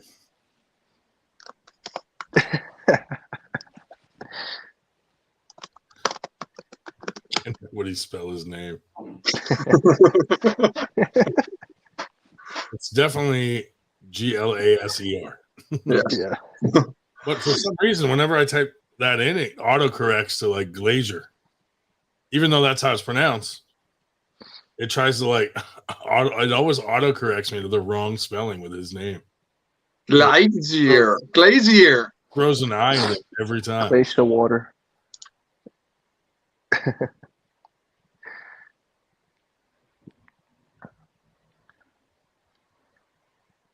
So, do you guys know any of the results of last night? All I know is that Matt Mask won his class, and Nanya got his, but I don't know about anybody else. Sam Harris showed up and beat Zach Lee on at least one round. Beyond that, I really don't know. Did he have dress shoes on? I was nowhere near the pros. I mean, I just heard on the announcement when they were. Hey Dave, did you watch any fucking matches at all? Because every time I was at the amateur end of the yes. Yeah, nice, Dustin Hyatt. I watched Matt Moore take first. I watched Eric take a second in the other arm before he broke the second arm. But Eric who? Eric Myers from the Harrisburg group. Oh, he broke his shit. That's too bad. Yeah. What's up, Dave? House, what's up, buddy? How we doing, guys? You fucking look ropey. Yeah. Ropadelic. Why is everyone picking on me lately, dude? Fucking Paul Italia, what a bully. Yeah. And they're fat shaming to boot. How dare he call me fat, dude? I'm like rotund. And like criticizing your food choices. Yeah. Did he have something to say about shrimp, the Parmesan crust? I don't know where the Twinkies came from because Oh, I don't really eat Twinkies, but I sure as hell am going to make some videos of me eating them for this fucking hype up. Yeah, if you'd paid attention, you had those powdered donuts you were using for your incentive. in your Exactly. videos. Dude, we got to get Twinkie and Gold Bond as sponsors for this. Maybe we can get Burberry. So, Burger, you didn't go to the event the other day? No. Decided not to? Yeah, it just didn't feel right, man. I didn't want like to go have such a great time because of an event James Reed put on. And Yeah. I threatened him. It's like, okay, I won't go. Yeah. And didn't seem worth it. Actually, Ryan figured if he'd stay home, he'd actually have time to start making the posters for the VFW tournament, which is coming up next month. Burger. What? Fucking Paul Italia keeps making fun of my weight, but he doesn't realize that I was in a terrible accident and I injured a thyroid gland. And it was not my fault. Cancer. And if you believe that, he'll tell us another one. He's making fun of a serious medical accidental situation.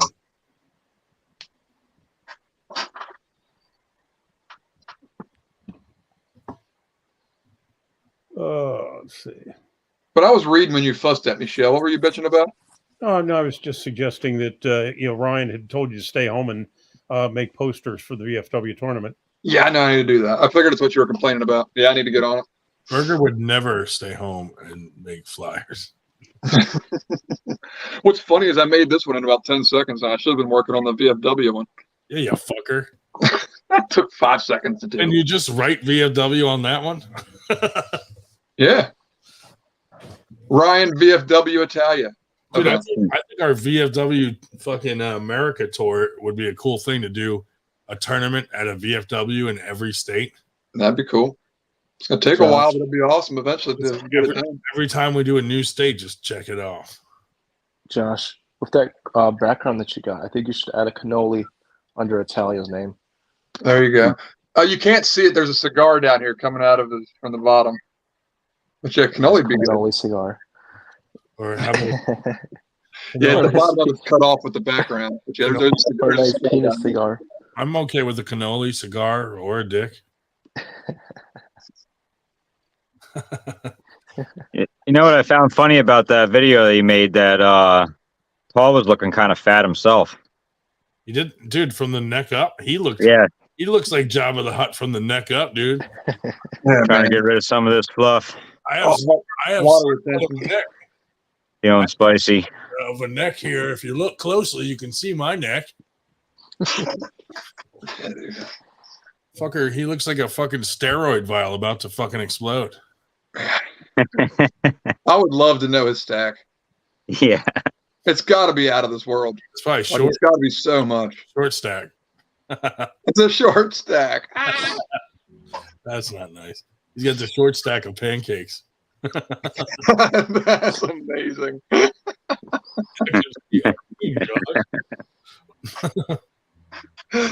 Oh gosh. See, you got to be clever with your jokes. Relate it to arm wrestling. You can't just call him a cheesecake Twinkie eater. That's not funny. You can't just be like, hey, you're fat. That's like me just saying, Paul, you're short. You know what I mean? Like, who the fuck would laugh at that? All right. And not just any short stack. We'll have silver dollar pancake short stack. Dude, he's calling me like fat, and I'm like, dude, I get insulted 10 times worse on our own podcast every Friday. Like, if he watched the podcast one Friday, he would have got better insults. That's true. We've been practicing this for like 2 years. We are out of the amateurs when it comes to shit talking on Zoom. Shit talking, we're in the fucking 2%. That's right. That could be our new podcast. The funniest thing, dude, is he's so mad about us making memes of him. And I'm like, dude, we were taking it easy. Like, we didn't go hard in the paint on that. You know, we kind of took it easy on him. But he doesn't realize if, like, in the beginning, like when we meme people, it's because they've deserved our attention. Yeah, because notice I've made 0 James Reed memes. Right. One, because he's not funny. He's not interesting to make fun of at all. That's the main reason. But, I mean, there's some you could make, but yeah, I could go really mean, actually. Yeah, I can now. More I think about it, we've held back a lot, and yeah. James, but James can't read.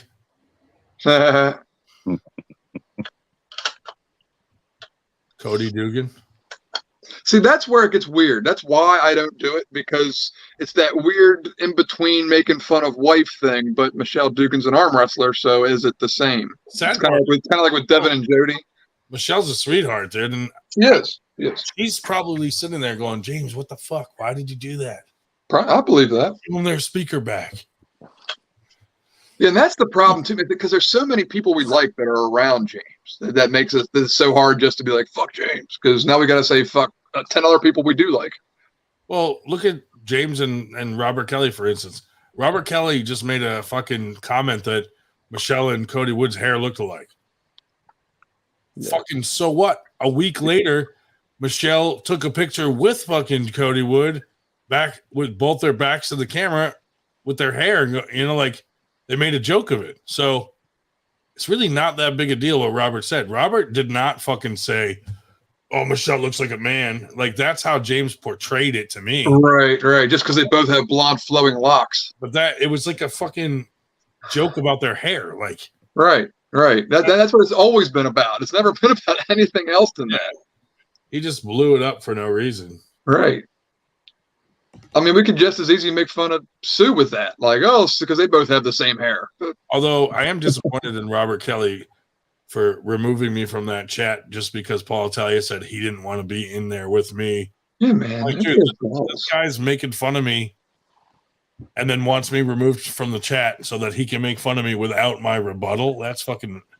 Robert Kelly should have been like, no, if you're going to come in here and talk shit, the person you're talking shit about should be in here too. So, you know, whatever. I don't hate Robert Kelly. Yeah, that just shows some of his character there. Definitely who he thinks he can get more from. We should have Robert Kelly pull Paul Italia left or righty, because then Robert Kelly's pulled me righty. Yeah, well, I mean, then at least Paul can get a win. For sure. Because it's one thing going to a tournament and pulling, but it's a super match. It's like man to man, and there's more to losing to someone in a super match than it is to just like meet him in a tournament. Dude, we had more people tune in tonight than Friday. That's kind of funny. I don't know why. Maybe because, I don't know. People do shit on Fridays and have a life, and not so much on a Sunday night. Everybody's resting up for tournaments and shit. How dare you guys have a life? And now there's a whole weekend of stuff to talk about, like right now. Yeah. Or Friday, we're kind of prepping for the weekend, for all the events about to happen. Devin Larrett secretly reached out to me and was like, "Ryan, I'll train you for this match with Paul Italia." Give you his thumb training techniques. Yeah. He's like, start out slow. We'll just thumb wrestle. Paul versus Ryan in a roundhouse kick competition. I don't know, supposedly Paul Italia is like trained by Hoist Gracie. That's what he says. I know it's not really roundhouse kicking, but he has a martial arts background. Dude, I would even fucking do an MMA fight with Paul Italia if he wanted to. But then it's going to be like another Barry Bourne versus fucking Dave Morocco. Yeah. That was so wow. Yeah. Whatever happened to Barry Bourne anyway? I don't even know if he's still alive, dude. Yeah, he pops up on social media from time to time. He disappeared. You know what it is? He got that big fucking. He got money, and fucking Travis Bajan spent it all.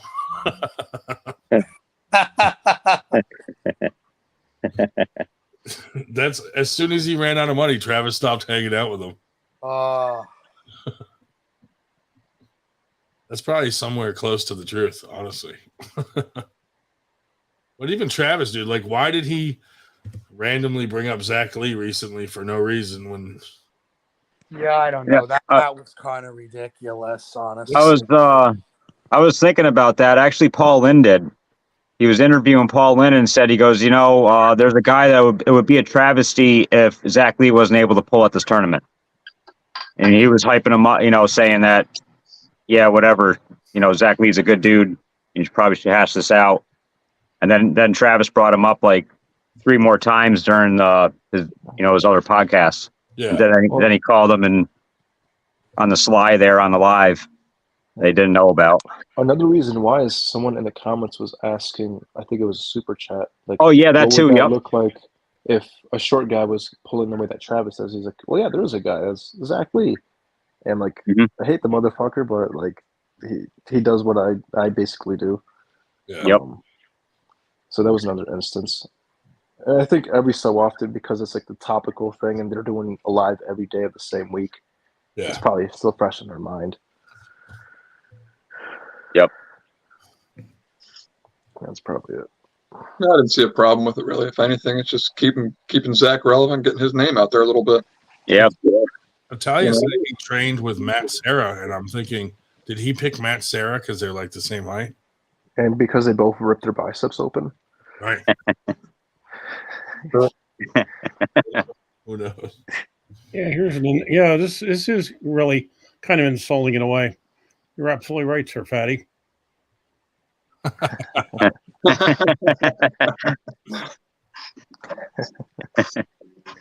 That's good. When he just kept, before he said my name and just kept saying fat, all these fat guys were like, please say me, please say me. Paycheck. Oh, he said Ryan. Yeah, so I think it was Cam Dennett was calling Paul out. He goes, oh, you're ducking me now because Cam wants that match. And now Paul's looking for Ryan, and Cam feels slighted. Maybe. Yeah, dude, Cam's been, he threatened Cam's family, and then Cam's been challenging him to arm wrestle, and he's ignoring him. Yeah. Why would you ignore him and then go right to me? That dude, they have real beef. Like, you threaten his family. Like, why? Why do you threaten? Cam's comments. Yeah, because of commenting, and then he's like, "You don't know me, bro. I know people." All this weird. I think, and it was not even that bad of a something to comment on. It's pretty delusional. I think it was during the Michael Todd beef. Or that might have been Josh Wood. I confuse all the people that hate Paul Italia. But one of them said, like, because Michael Todd said I could beat Michael Todd at 176 or something. Like, Michael Todd, come down to 76 and I'll bust that wrist back or something. So they commented like, no, you wouldn't. Like, you're crazy, Paul. And so that's what he got so mad about. He got mad because people said that if Michael Todd dropped down to 176, that Paul Italia could not bust. Yeah. Exactly. What do you even say to that? Yeah. It's the dumbest thing I've ever fucking heard. I think he's dumber than Dave Chafee. Now there's a match. 40 IQ. We should have an academic decathlon with Dave Chafee and Paul Italia. He has a lower IQ per foot. Oh man, what? I think his IQ is his height in inches. Paul can't be that dumb. He's made his millions in the marijuana industry. What? Anybody know which one of it? Like, he said he has those dispensaries. Like, I want to leave a Google review. It didn't even get me high. Can we find out? Anybody know the name of his dispensary? I'll fucking. He's just telling me oregano. It's nothing but stems and seeds, bro. Yeah. I would have him from 5 stars to 0 overnight. This stuff has fentanyl in it. Every single review is It like, made me fat. this guy sold me the short end of the stick. Everything says something about being short.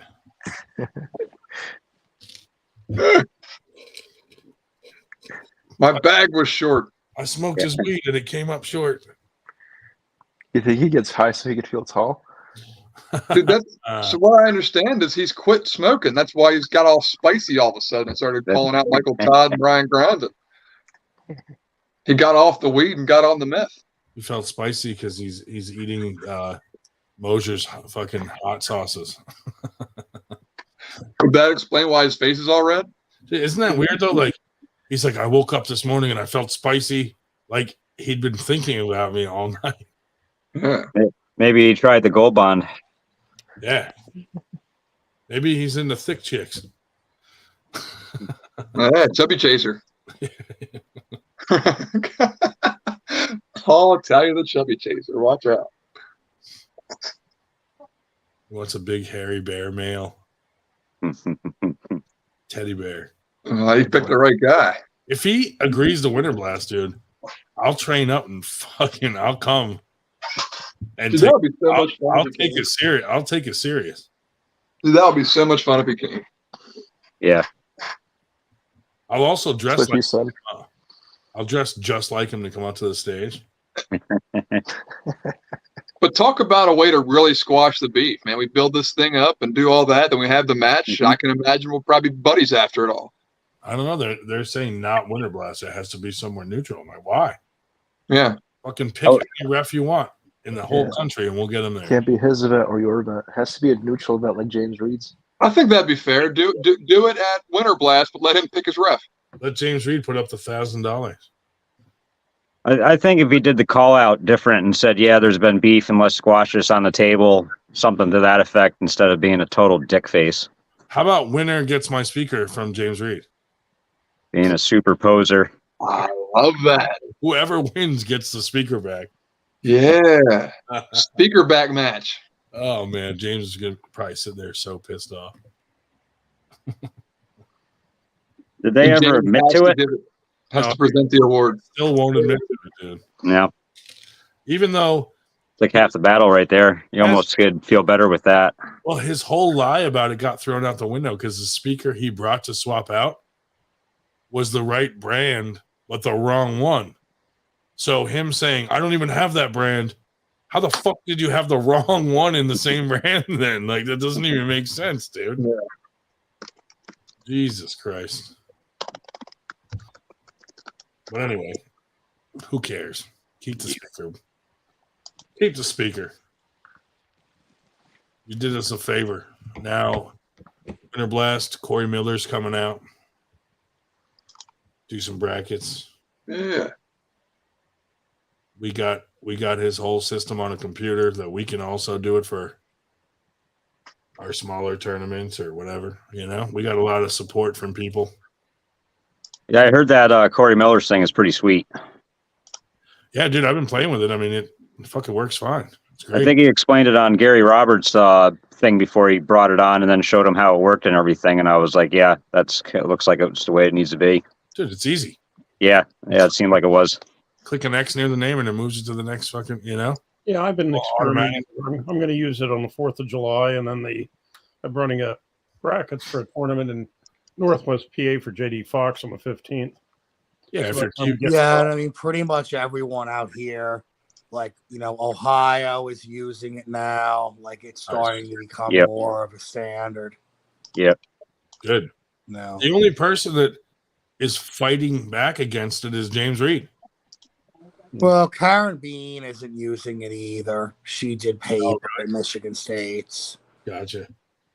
But So, I bet she's sending her brackets in to Corey for the air from system. what I understand, like, Steve is scanning them and they're sending them in.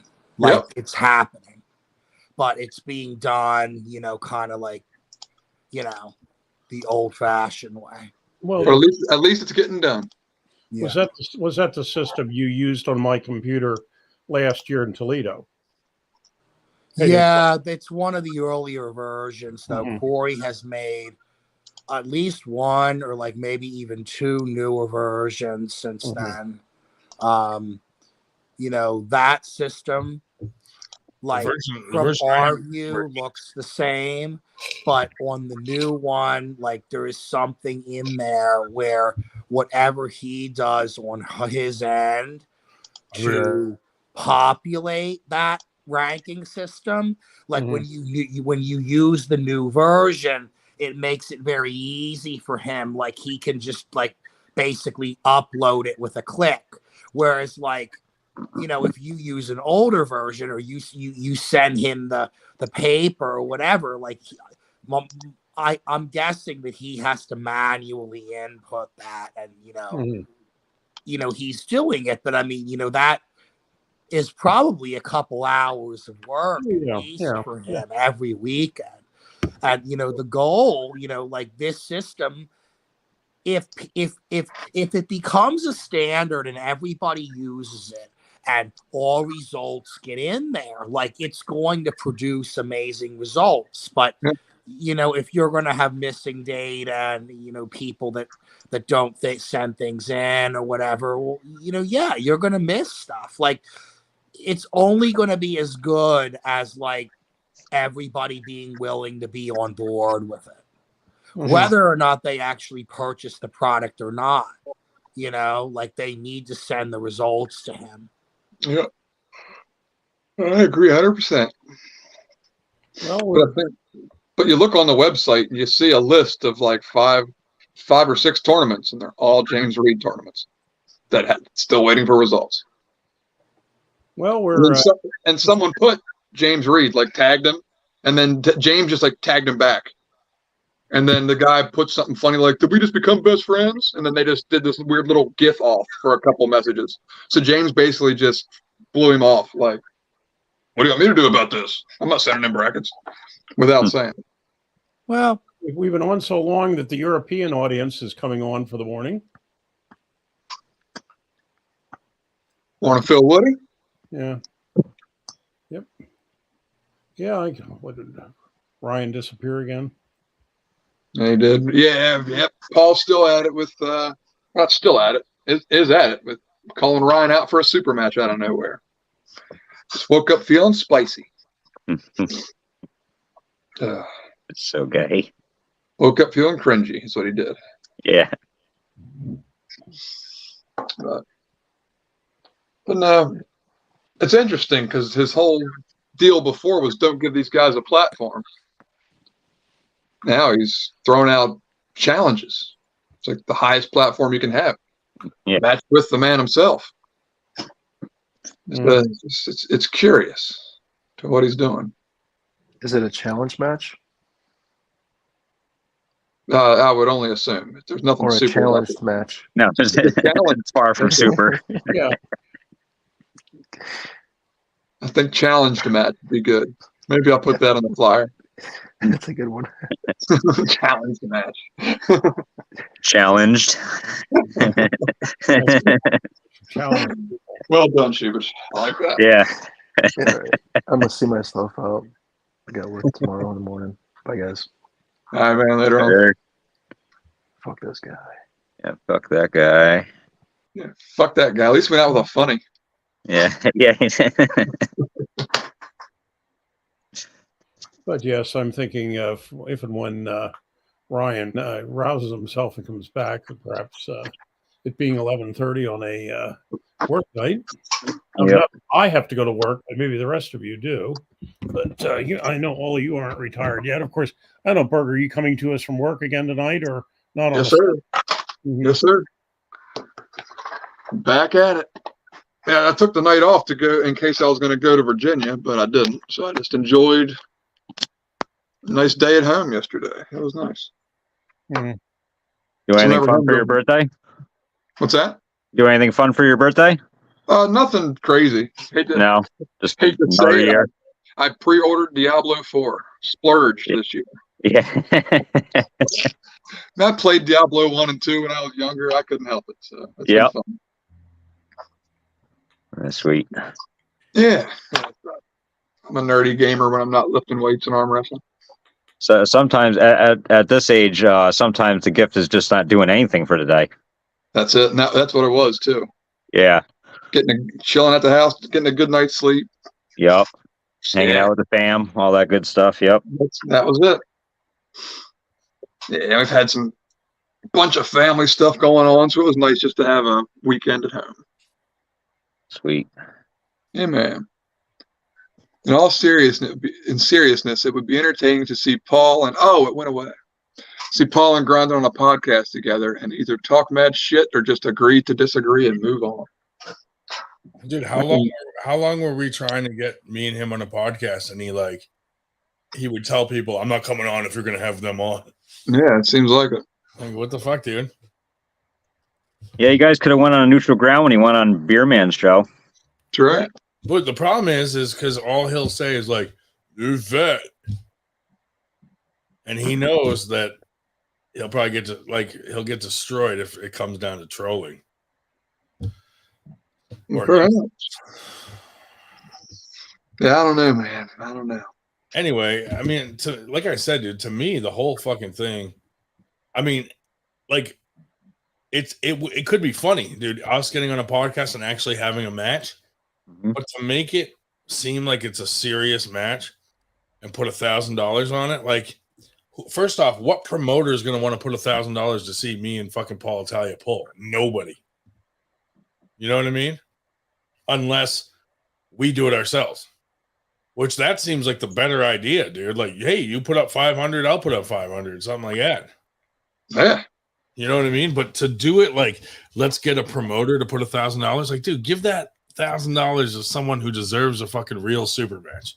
Not like somebody really trying to make it in arm wrestling. Yep. Not two meatball fucking retards.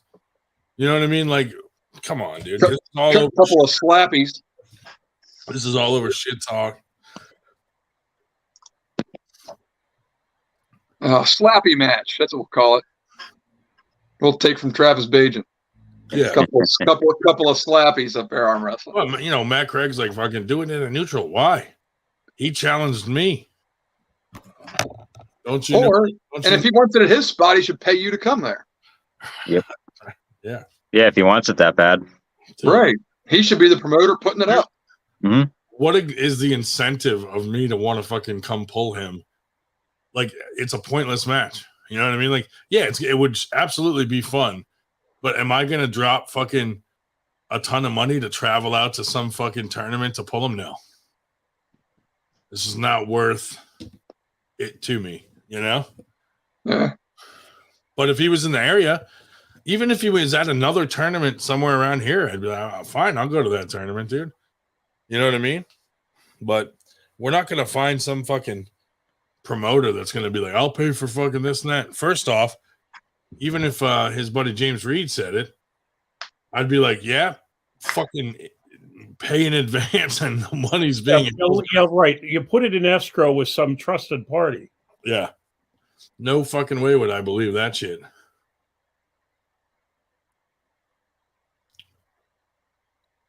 Fuck that guy. Like, I have nothing to lose. He's the one who has something to lose. Like, if he loses to me, that's embarrassing as fuck. I have 0 wins in a tournament or a fucking. I haven't had a Superman the Gary Roberts. So I have 0 wins in a tournament or a super match. If you lose to me, you're gonna look like a fucking idiot. And if you win, you're gonna look like an idiot. Look like an idiot. To beat a guy that can't win an arm wrestling match. I'm the worst arm wrestler in the world. I'll tell him though, if he beats me, it better be dominantly, because even if I slow him down, it's going to be an embarrassing day for him. Yep. I don't know. People say he's been kind of doing a weird top roll thing now instead of hooking. I'm like, damn, I'd love to get in a hook with him, dude. Yeah. Tear that bicep. He better stay from that. He's gonna underestimate my hook. It's legit when you sink it in. Get that shoulder in shape. Nah, it feels better now, dude. Like I was pulling at after pulling at a few places, you know, recently, and everybody was like, "Oh shit!" So I just got to get my arm back, you know, because the whole time my shoulder's been hurt, I'm only doing wrist curls. So now no one's taking my wrist like they used to, but they're taking my whole arm because of the shoulder. Like, you still didn't get my wrist, cocksucker. No, but I think once I get back to my routine, I think I'll be fine.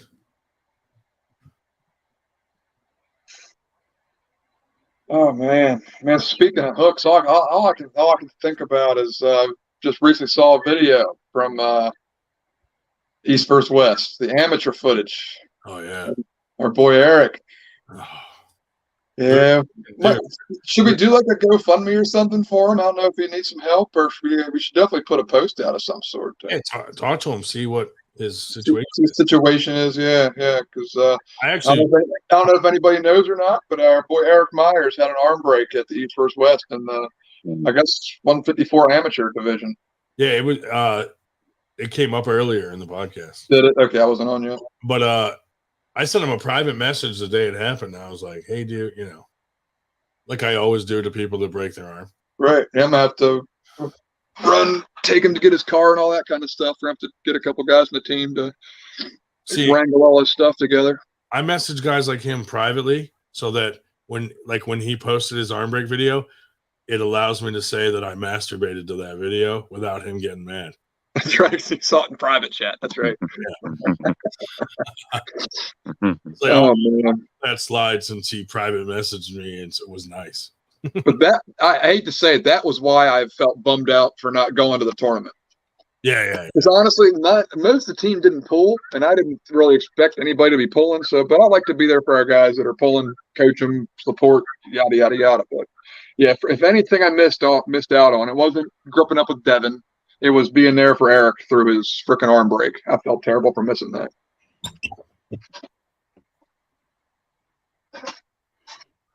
But I think he had surgery today, and I've heard from him, so I'm sure it went well. He injured his tendon too, huh? Yeah, that's what he said. He said he blew out. I don't know how much he knew at the time, or if he was just kind of looking at it because it looked funny. But he said he blew his tendon off too, so I don't know. Tim Lewis fell asleep, I think. Yeah. He was a good sport. Yeah, absolutely. I liked him. A couple of jabs in the chat. As much as we pick on him, I do like Tim. He's a funny guy. Yeah. And Uncle John definitely does a spot-on impression of him. Oh, yeah, he does. Spot on. Can we talk? Guys. I guess the squeaky voice sometimes. It's funny. Yeah. That's the weirdest thing that Tim and Shubich left at the same time. And they were in the same bed together. Same head. Yeah. Something is going on. Yeah. And Shubich is that type of guy. That's his type. Especially now that he shaved.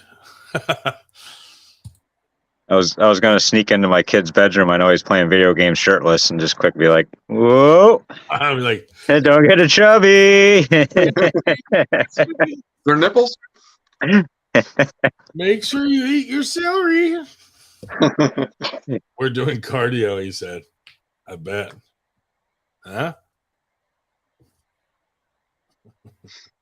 Doing mountain climbers.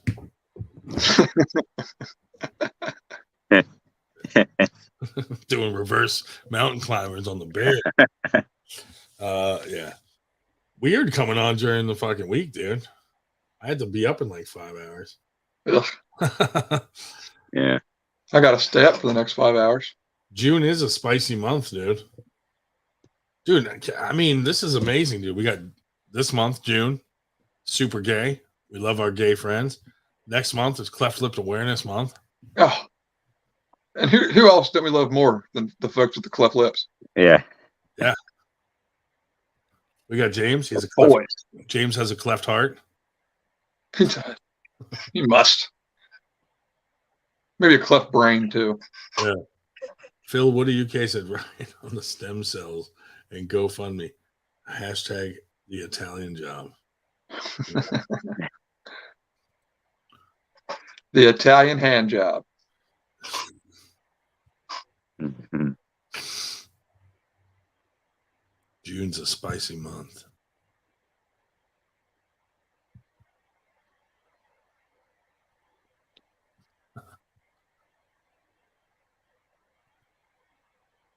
Stem shells. Dude, I got to say, though, Tim Lewis stayed on a lot longer than I thought he would. Yeah. I mean, he took us to bed. Fucking champ, dude. Yeah. I mean, not just like chilling in bed on top of his covers. I mean, he was legit in bed, pillow laying on his side. Yeah. Like he took it. We saw the routine of Mr. Tim Lewis. If we could just get him like a voice changer. Well, I guess he probably still has No another way. week or two of teaching, and then it'll just be Uber that he does that. He Ubers? Yeah, or Uber, one of the two. Yes. Can you imagine the chit chat on that drive in the Uber? Imagine That would be amazing. Imagine your 21-year-old male getting roofied in the back of an Uber.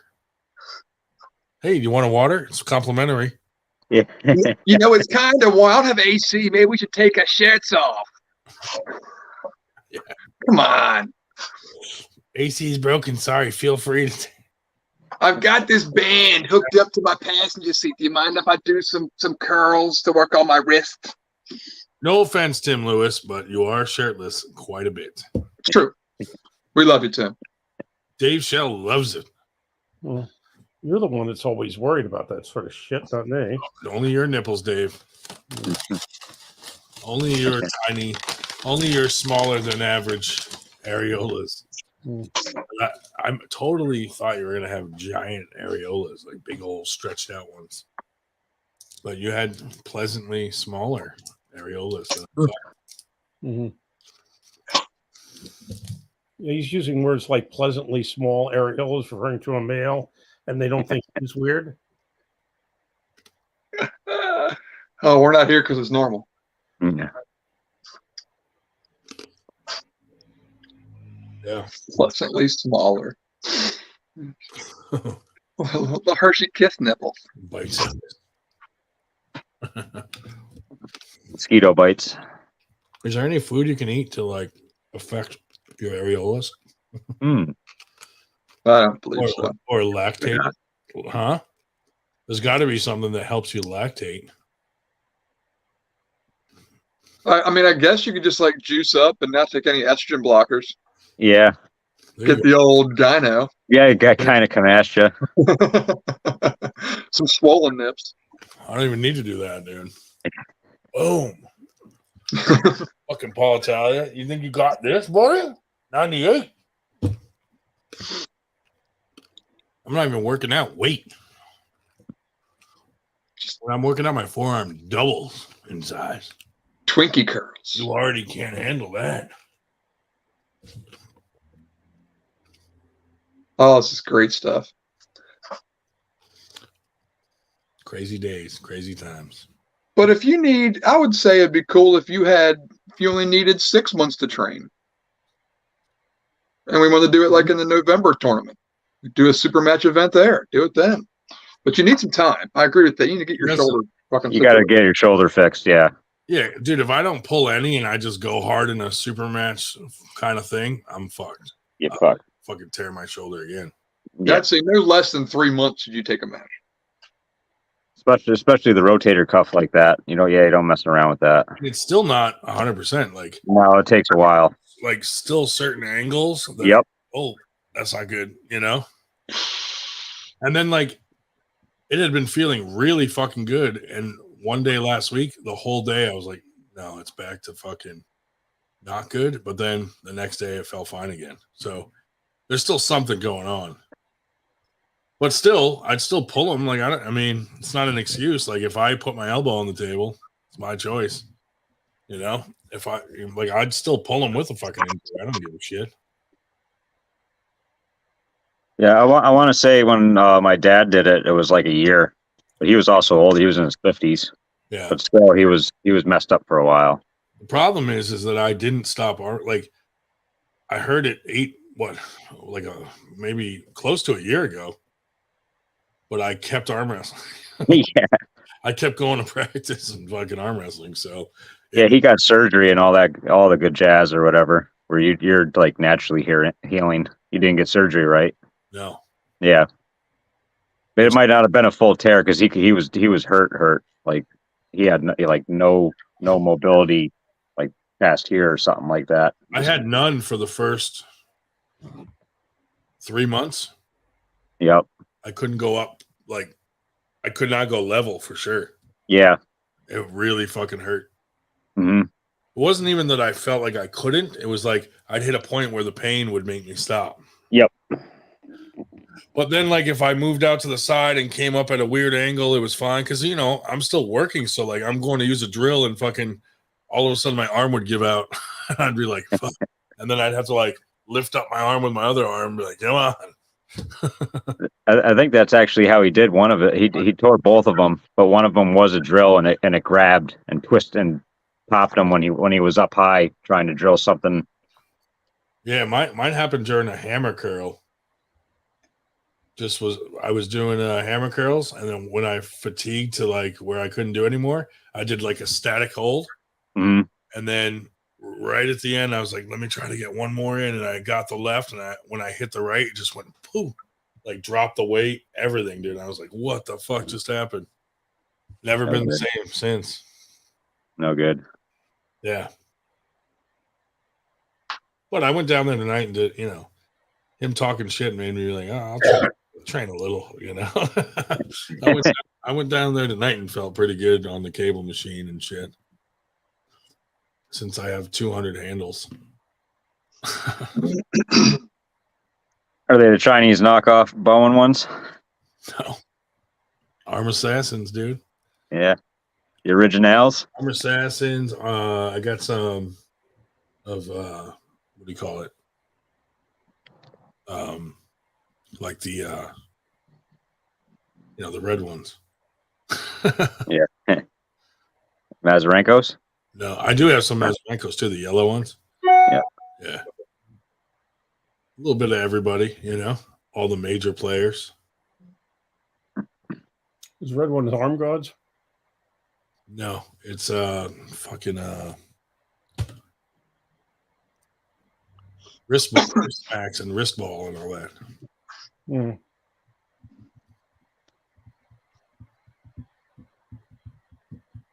And that custom drain pipe handle I got, that big one. Full body fucking pronation. Full body cup. Yeah. Yeah, Schmo, I got to pull Robert Kelly a little bit after a late night last night. First time. You can probably How'd take you do with him there, Dave? To beat him up on him? No, he can take my left probably because my left sucks. But I said, you know, basically he could pull on my right till he's old enough for Social Security and not pin me. So we'll have second round in St. Louis. Yeah, we didn't have that much time. They were taking everything apart. But in St. Louis, they said they're going to have 7 tables for the after pull and go all night. He's going to be there. I'm going to be there. And that'll be round 2. And then I'll see him at his home turf at Oklahoma City about 2 weeks later. Luke asked, what's my dream match? Alan Fisher or Cobra? Well, Cobra may be back in his day, but now Cobra is better cooked than an arm wrestler. Alan Fisher would be cool. You know, he's also a little heavier. The 154 guys aren't that like who's out there. That's still 154. Yeah, most of them went up in weight.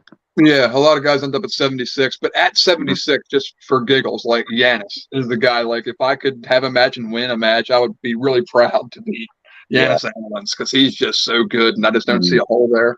Like and he's a guy I looked up to a lot. But the realistic guys that of course you do this when you first kind of come into the sport and you're picking your guys. But Black Ice was the guy that I kind of picked out because there was a lot of video on him.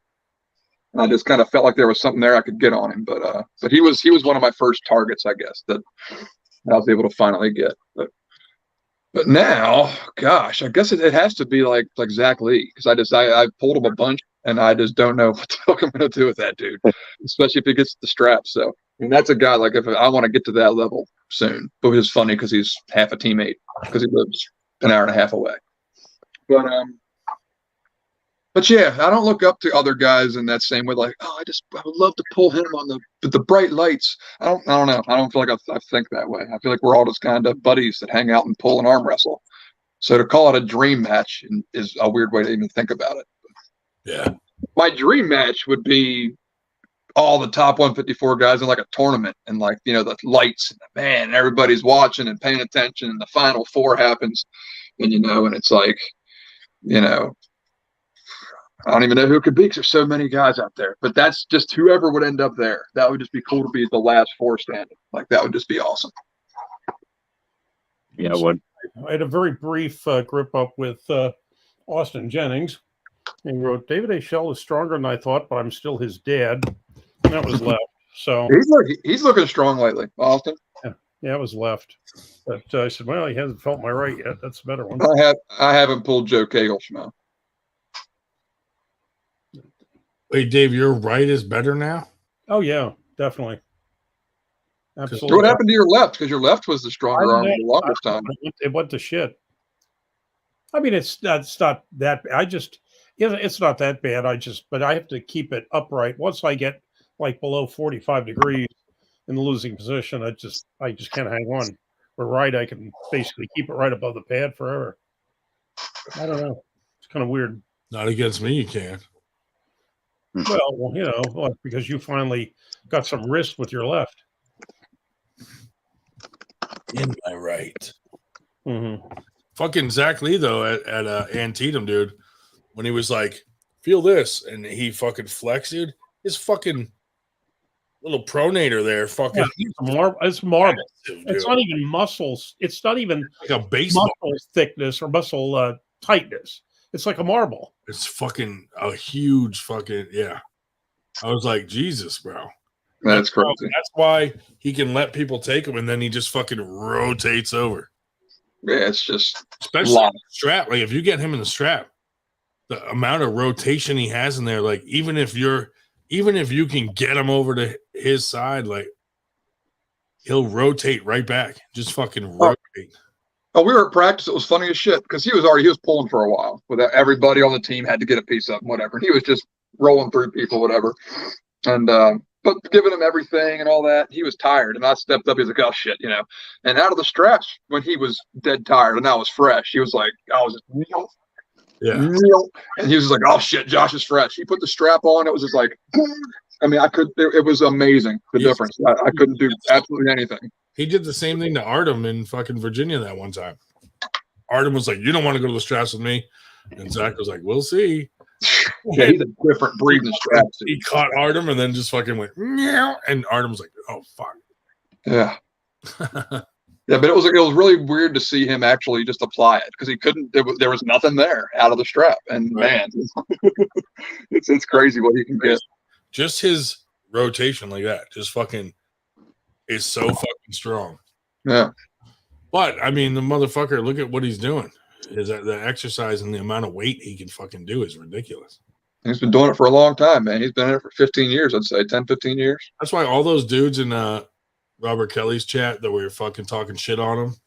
And I was like, dude, have any of you even fucking arm wrestled him? Like seriously, like not when he spent at a tournament and after polls or something. Like none of them have actually competed against him.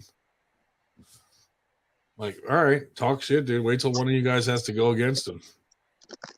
You know, and those huge round robins, I don't even count that shit because it like you get the wrong matchups and you're going to be spent when you want to get to, like, by the time you go against someone you want to go against, you're already spent from going against some other guys you didn't want to pull in the first place. They're fun to watch, but I just think to really find out who the best of the best is, you need to just have them have a one-on-one fresh match. You know what I mean? You can't have fucking 10 matches with 6 different guys and then go, "Oh, this guy beat him in the fucking," you know, like, no. He could have had 6 hard matches and maybe you had 3 simple ones and 2 hard ones, or it just, there's no way to fucking figure that out, you know? It's got to be fresh for fresh at one-on-one super match to know for real. It's true. I mean, it is entertaining, but like all those guys, you know, like Cody Wood saying fucking this, we smashed fucking through guys like Palco and Zach Lee, and I'm like, dude, Yeah, but you know, who knows who they pulled before they got to so and so. Like, do a fresh fucking match with them. If Cody Wood pulled Zach Lee fresh for fresh, it would be fucking over before he knows what happened. Oh, but no, Zach Lee doesn't count. He's a 76 guy that can make 54s. Fuck that. That's a 54 guy that pulls 76s. That's the story of every arm wrestler that's on the cusp. Like, what's the name? Joel Hyatt. People are debating today whether he was 154, and apparently not anymore. Who's that? Joel Hyatt. Wasn't his first? Oh, no, Dustin Hyatt. Dustin Hyatt, yeah. Yeah, the first name wrong. Dustin Hyatt. Yeah, he was there. Burger, have you pulled Joel Cagle? No, I haven't pulled him. I don't know. I might want to talk trash, but I haven't been overly impressed by Joel. He's a 190-pound dude that cuts down to 54, and maybe he's better heavier, but I just don't know. And see, he got whooped up on that round robin, but stiff competition, so that's not saying shit. But I don't know. I just don't see it. I hear a lot about him, but I don't know. Not one I'd be like pressed to get. I mean, I don't know why. Maybe it's his crazy Yosemite Sam looking facial hair. I'm not sure. Maybe it's just the way he carries himself on the social medias. A little shit talky for no reason to be that confident. Dude, some of these something about that guy doesn't excites me about pulling him. Some of these young kids there that I see like are the worst cringy little fucking bastards ever. Yeah. Even like in Robert Kelly's chat, some of them say shit there, and I'm like, yeah, their style of shit talk is fucking cringy as fuck, dude. Yep. It's like they're like woke people trying to be mean. It makes no sense. You know what I mean? Because then if you call them something like, you know, you little fucking retarded cunt, they're like, oh, that was too harsh. Get the R out. That's insensitive. Right. We don't use retard. Oh, but then they talk so violently and aggressively, and it's like you're not. Yeah. You know they're not built like that. How many people really are built like that? Let's be honest. Like, right. All their it's like thank God we're not all built like that, because it'd be a terrible place to live. It's like little kid talk, like fucking. Yeah. You're a meanie. But they, you know, like they think it's funny to be like, you're a fucking homo and you like dicks. Okay, how many dick jokes are we gonna have in the fucking chat in a fucking 24-hour period? You know what I mean? Like, oh, he probably sucks dicks. Okay, yeah, we get it, dude. You're calling him gay. We get it. Okay, that's funny. Haha. You know, it's like none of them have original material. It's all like really lame, like childish, no thought behind it. You know, like. The jokes I like are the ones you got to think about for a second because it's like fucking witty. You know what I mean? Like that's what it is. They have no like wittiness to them. Like it's like just like all like eat a dick, you know, toilet jokes.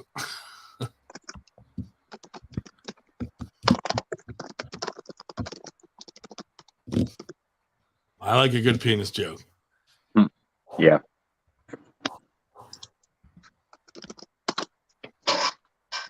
Oh, I gotta call you wrong there, Schmo. He says, skill wise, I think you're better. Sure, strength wise, him. Man, that guy, I've seen his lifting shit, and he ain't strong. I mean, I don't know where you're getting that from. Maybe my definition of strength is different, but like, I mean, I deadlifted 585 at 158. I mean, I know that's a one level of strong. Where I think this guy's deadlifting maybe 500, weighing 185 when he's all fluffed up. Different level of strength there. So, I mean, I appreciate you trying to throw me a match and all that stuff, but he ain't stronger than me. I've seen Burger's glutes. They're striated. Striated. I play the violin on his fucking glutes, dude. Yeah, it's a strong deadlift for that weight. Yeah. But yeah, I've spent the last 4 years applying strength to arm wrestling now, though. I can't obviously deadlift that now. So yeah. But I'm a strong human being. Burger can deadlift me. So if that says anything, oh, for reps, bro. For reps, easy. I can deadlift myself.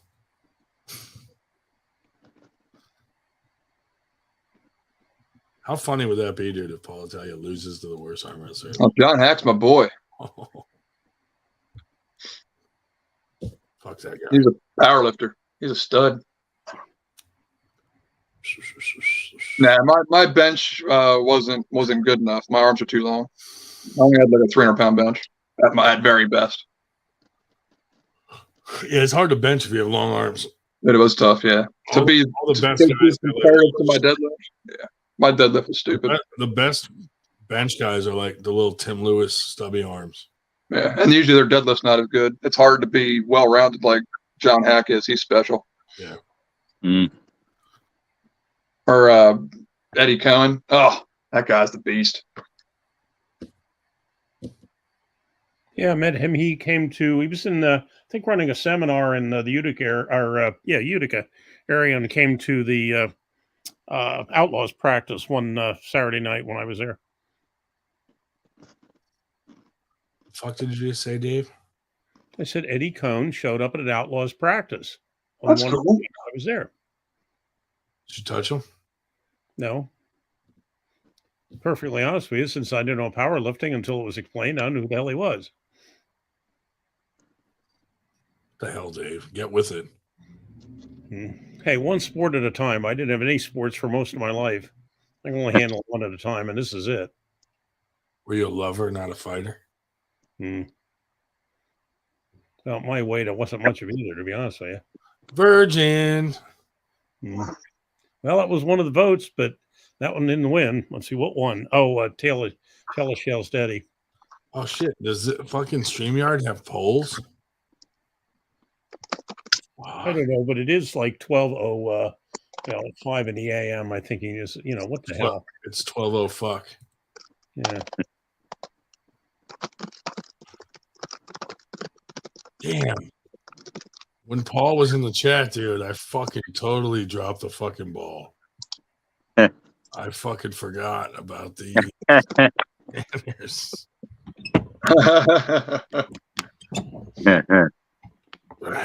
He's proud of all that shit, man. He thinks it's cool. Bro, how could you think? Look at that, dude, deep in thought. Yeah, that's it. Yeah. I wonder what my IQ might be. Dude, look, so cool. He was thinking that he was feeling spicy that day too. Lift my bra up. Dude, I don't get it. Shout out to Arm Gods. Fuck that guy. Yeah. And I feel like it would be cool if he was like, yeah, I was younger, it was a modeling scene, I did what I was doing for the modeling, it was a little goofy, but like I was trying to make it in that scene. Like he's always just like, I don't know. He's never. Yeah. I'm digging this look. Yeah. I always sit when I pee. It helps me go. They were so impressed by my physique that they gave me a modeling offer, and he's just. You guys just see that weird clip that just popped up? Yeah, what was that about? Yeah, I always sit when I pee. It helps me go. Mm-hmm. Yeah, I always sit when I pee. It helps me go.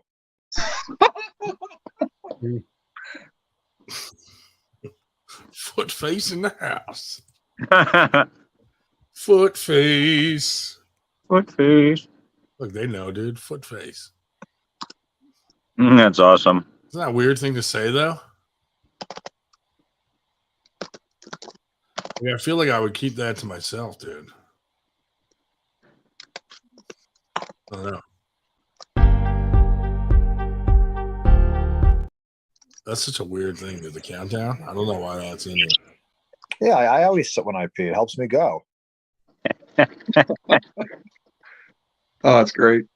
That is great. I don't know what to say about that.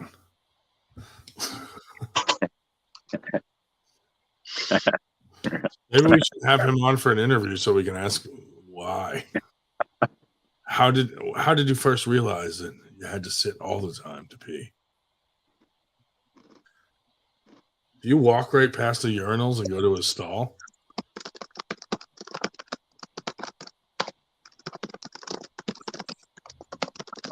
That's weird. Guys, I like to do math.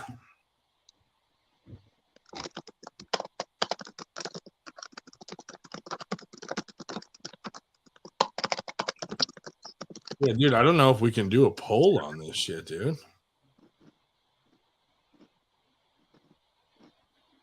That's ridiculous. How do we do polls? You see Ozzy doing stuff like that. I don't know if that's.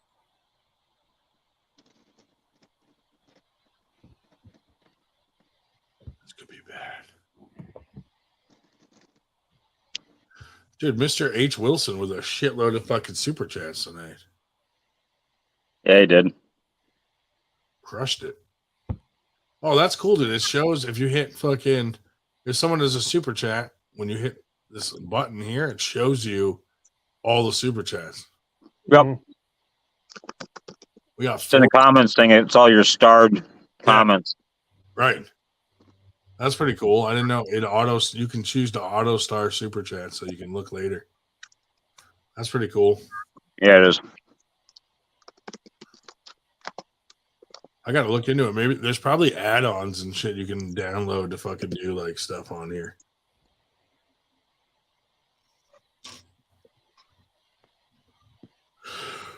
We look it up. Dude, I want to die tomorrow at work. Holy Jesus.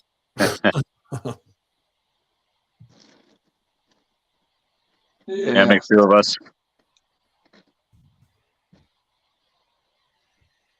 Find a place to nap.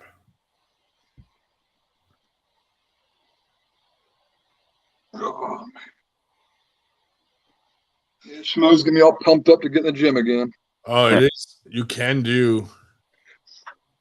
It's like other apps are.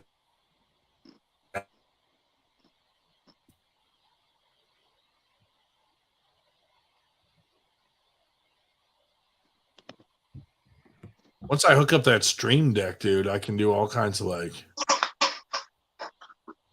shit. Like automatic things, like, well, I have the freaking Roadcaster. I can do all kinds of sounds on that. But the stream deck, you can do like physical things, Like I'll be able to put up a banner or something automatic, just hitting a quick button. Not that it matters.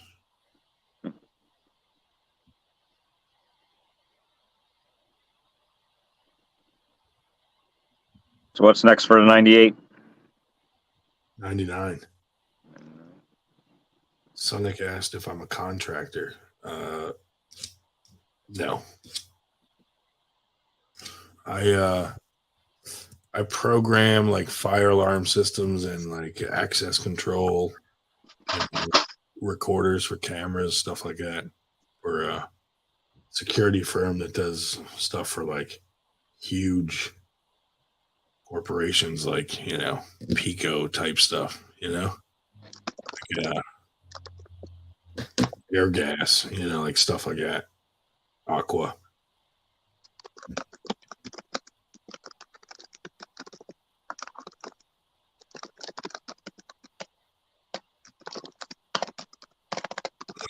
And I masturbate on OnlyFans.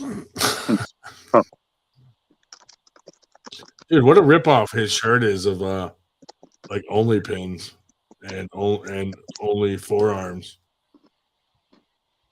What's this one now? There's a couple of them out there. There's only grip I've seen. That's why he was wearing only grip. Yeah, I forget whose that is. That might be. That's not actually. That might be that grip sport up in Ohio. Could be. I think that's who made that one. But yeah, it's a pretty easy one to. I did the only pins. That was a pretty easy one. But the only forearm was first. We should put only guy. Got to give credit to shoot Latona out there. Only risers. Yours was only pins, wasn't it? Yeah. I thought that was the best one for sure. Then I made those videos with just the very end of the pin. Yeah, pins. Dude, yours came out and then everybody jumped on it. Yeah. Seems like it. His was out there a little bit too. He's pretty popular out west. The only forearms. That's too long. I don't know. Doesn't look good to me. Yeah. But it's an F, so it works. Fucking right.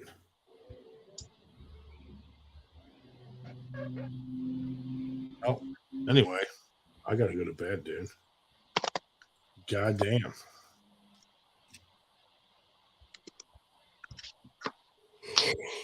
Oh, bloody hell. Yeah, it's a 12:15. How long we been on? 3 hours? Shit. Damn. Solid night. Yeah. Not bad for a Sunday. Not at all. Well, I'm going to get off here and play some Diablo 4 while everybody sleeps. Tough job, man. It's a tough job. I'm going to go rub out on my dog and watch her lick it. That's weird. Put that on with the arm break video and rub one out. Dude, if I jerk off on the floor in my kitchen and I go, Maggie, she comes running in and just licks it right out. Dude, that's so convenient. Zero cleanup. That's great. And good protein for the pup. Like a treat. Make sure you drink the pineapple juice to make it sweet for her. That's right. It's weird, dude. Like, she got pregnant once from me, and she had a miscarriage, but it was like a half weird. Like, it did not look like a dog. It was weird. Look like Paul Italia. Yeah, so I just used it for stem cells. Is that why your shoulder's back? Right. Yes, sir. Watch out. Oh, mate, it like really. And I bet that was like double effective because they're like your own stem cells, kind of like they're your own DNA. Yeah. Because it's half of you. But every now and then I feel like I have to shit in the backyard. Dude, we've got to figure out how to like hook up with an octopus and have octopus babies and get those stem cells. Yeah. Because like they can like grow arms and shit back. So if someone breaks an arm and it just regens. Yeah. We can get Bob Brown his leg. You ever watch that, like that dude that made friends with octopus on Netflix? What was that? Did you ever watch that Netflix special, The Dude That Made Friends with an Octopus? No. Dude, it's fucking awesome. For an entire year, he just went diving every day and made friends with this octopus. It's fucking cool. That's cool. And at the I saw a little short on that. Some guy did that with a bass. He'd go back to the same spot and this bass would swim with him. Yeah. Dude, and this shark fucking like bit off one of its legs and it regened it. That's what's up. Yeah. But it's pretty cool. Like at first it was scared shitless of the dude and then started coming around a little more. Then it would like go up onto him, dude, and like suction to him and like cuddle him. It was fucking really weird. Yeah.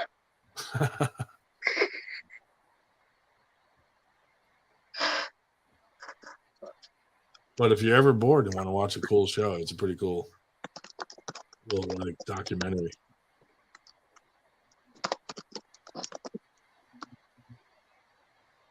Poor thing dies in the end, giving birth. Apparently, they die after they give birth. Like a one and done.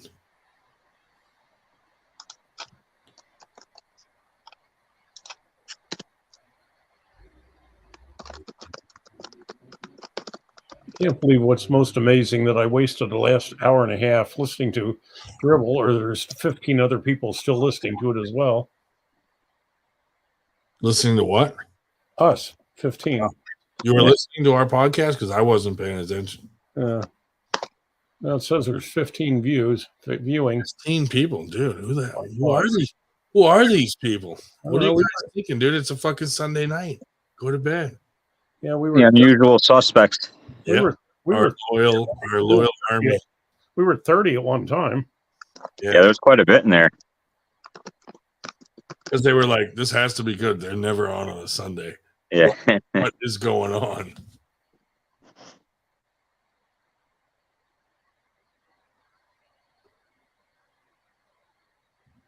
Okay, I'm mostly using this on background noise while I work on the other screen.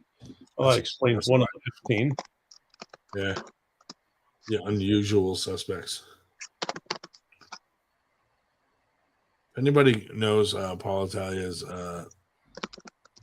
business name, so I can leave him a review, please get back to me.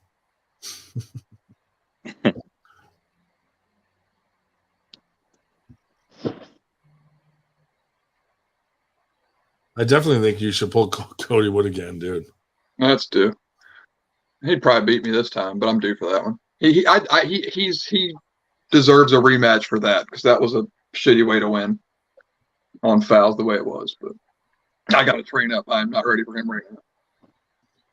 How do you know? Because I weigh 145 pounds. There's no way. What is he? Because I know how strong I am. I'm not ready for that level yet. I can get there though. Yeah. But in a super match, and maybe I could sneak one like I did at what's it called at the tournament. But in a super match where he could figure it out, I don't have enough for him right now. Like I'm not delusional to where I think I can just like get off the couch and be in the top 5 of the country. That's not the case. Yeah. But yeah, in shape, I'd like to pull Cody again. That'd be a good one. Palco and Gromov are on the list, but somebody I think I'd really like to pull is Ameda. I want a rematch with Michelle Dugan, lefty. She'll smoke you. That's what they thought. That's what they thought at that one tournament. And James called me out in front of everybody and was like, Ryan Grondin, get up here and go lefty with Michelle. And they thought she was going to smash me. Dude, didn't that one girl beat her, didn't she? Elizabeth Ray Mock? Looked like, or was that a different weight class? I don't know, but that chick's strong, dude. Yeah, she's been working hard too. She's a nice person too to talk to. Mm-hmm. Sweetheart. Yeah, she was at Winter Blast. Yep.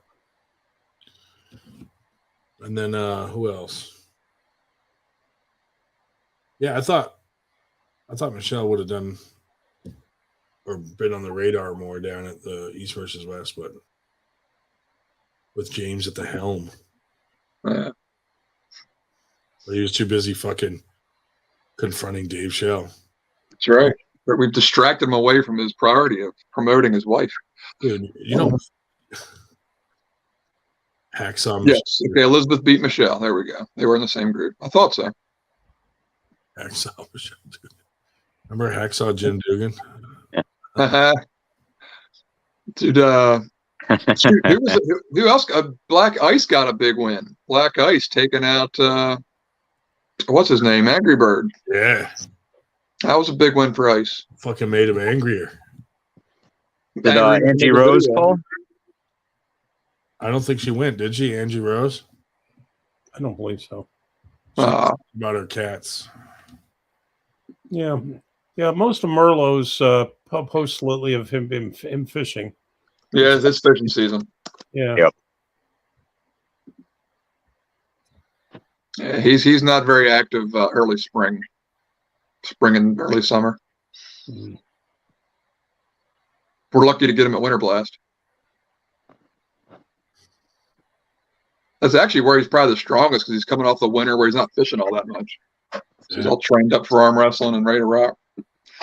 You want to get a piece of Merlot, get him in like July. He's going to be out of shape. Actually, that man's never out of shape, dude. He's a beast. Or sneak up on him when he's coming out of his house. That's the only way you're going to get him. When he's getting out of his car at the gym.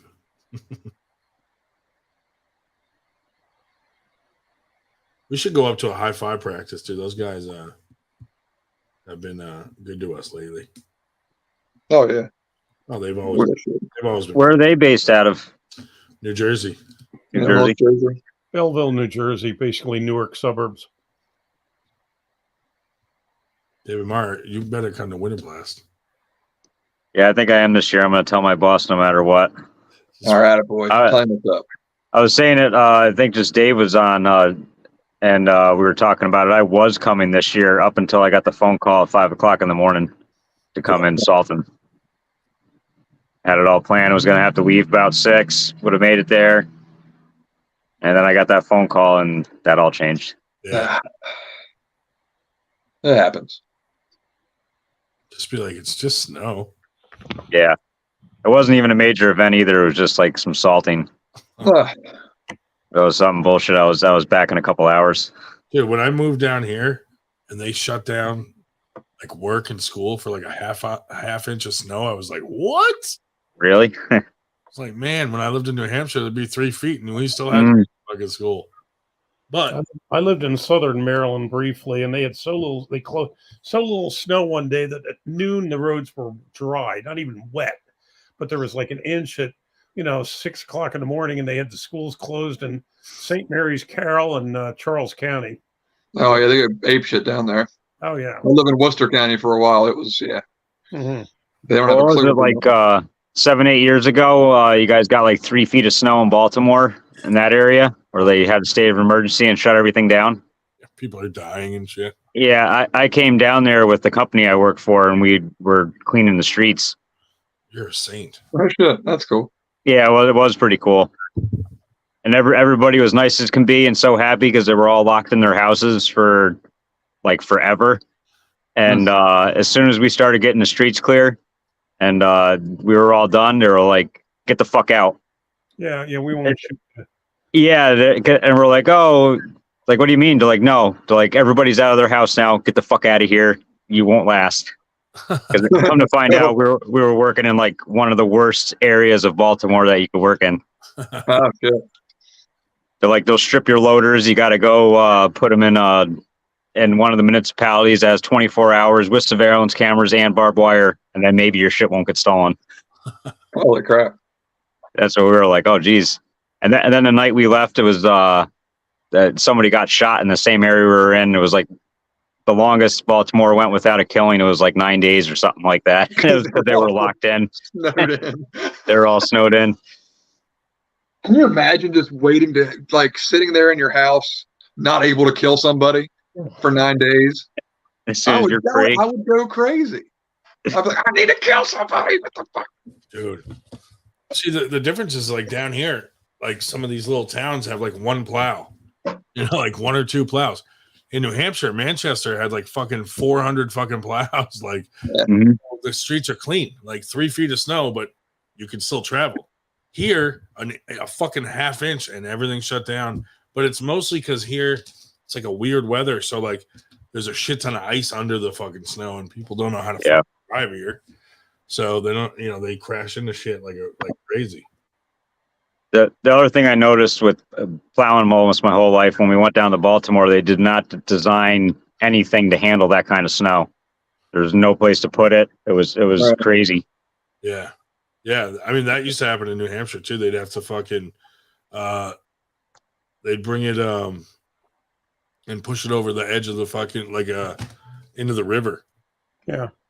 Trying to get it to melt and move down the river and shit, or they'd, Yeah, what's the racetrack that's right near there? Pimlico? Loudon? Yeah, something like that. You mean we turned their entire parking lot into a giant snow pile. Yeah. Yeah, if you mean Baltimore, you mean Pimlico, yeah. Yeah, it was Pimlico, yeah. We drove in and out of their entrance so many times that we broke their water main. It softened up the blacktop, and then we worked a huge hole until it broke the water main underneath. Dude, they used to do that in New Hampshire and like pile it up in the middle of a parking lot. Yep. Kids made a fort in it and it collapsed and fucking killed them all. Jesus. That'll fucking teach you. No, it was awful though. It really happened. They tried to make like a giant igloo. And it collapsed while they were like digging it. Like that sucks.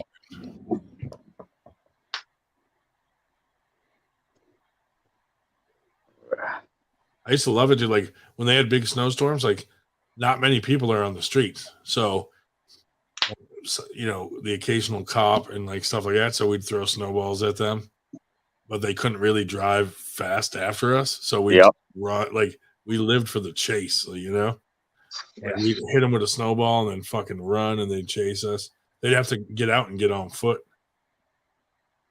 And it's like, what are you going to do over a snowball, really? Like, you're going to arrest us? Like, Well, I know somebody got arrested over a fucking pillow. Yeah. That sucks too, dude. Had to go to jail for that. Thought I've seen Captain Obvious commented they use melters in Boston. All the big cities, I think, use big snow dragon melters. Yeah. But they cost a mint in fuel, and they break down all the time because it's supposed to take pure snow, but when you're plowing the streets, you're scooping up garbage and chairs and all sorts of stuff. And once they run through the melter, they got to shut it down and get all that crap out. Plethora of heroin needles. Yeah, all sorts of stuff. Yeah, I can imagine in theory that works a lot better. It does. It's sweet because they can just hook up to like the sewer main and just run it through the sewer plant or whatever. So then you can just melt all the snow. Tumbleweeds. Yep. Like in Philly, all the tumbleweaves that just fucking roll around. It's like weaves. Bro, they just discard them in the fucking street, I guess, when they're done with them. Weird. What do they need them for, I guess? Yeah. Full of lice. Full of head lice. Dude, whenever I'm at like a store with Everly, like Target, we're in line, she'll be touching something or like someone will be like, oh, she's cute and pet her head. And I'm like, Everly, come over here. You're going to give everyone head lice. And then they all give you the worst fucking look.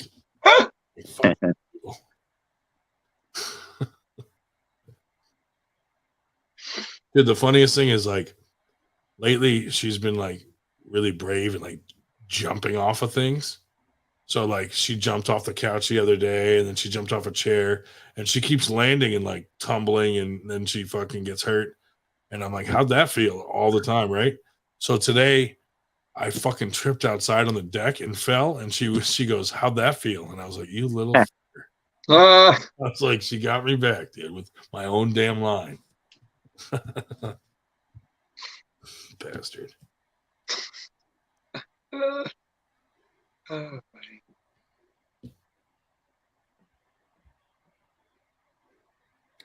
I have only one thing to say.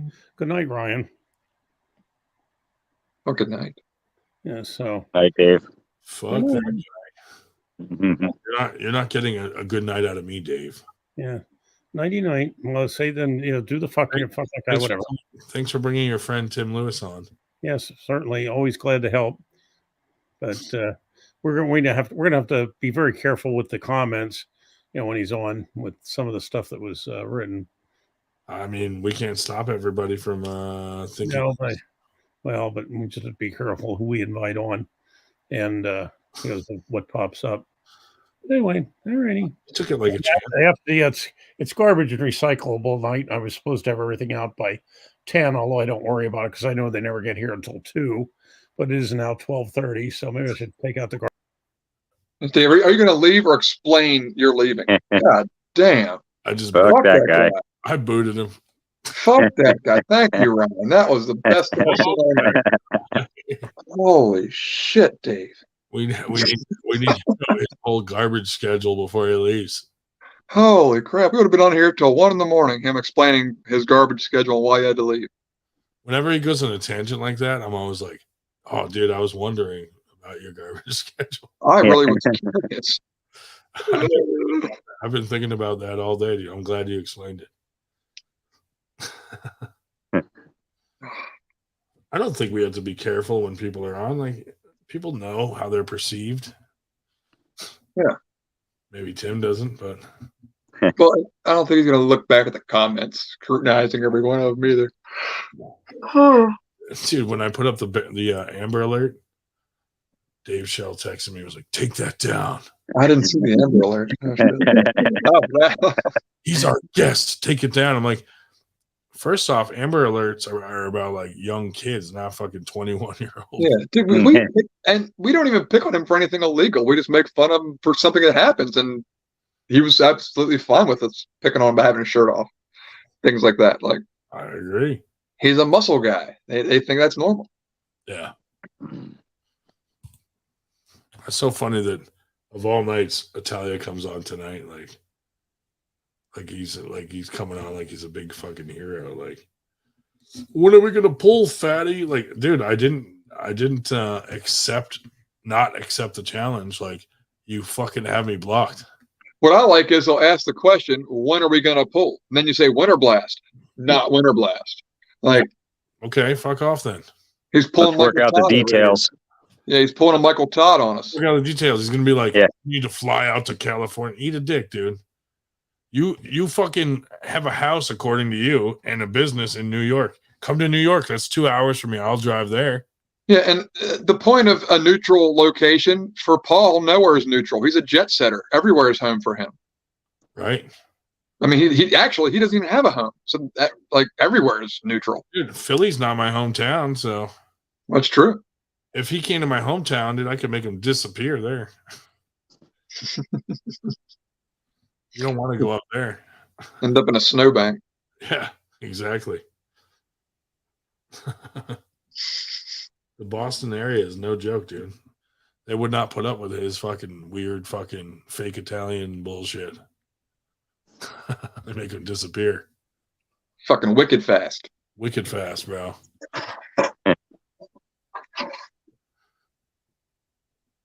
Oh man. Oh, and actually, Tim's voice is more than I remember it being. Like, I mean, it's loud and squeaky, and It's rough. Dude. It's rough. yeah, It's been a while since I heard him talk too, and then as soon as he did, I was like, all I hear is Uncle John. I got so many text messages of people like, get him the fuck off here. His voice is killing me. oh, it's only one night. That's great. All right. Yeah. Definitely. He's a good guy. Yes. But I would rather have him on than like fucking Mick Urchern.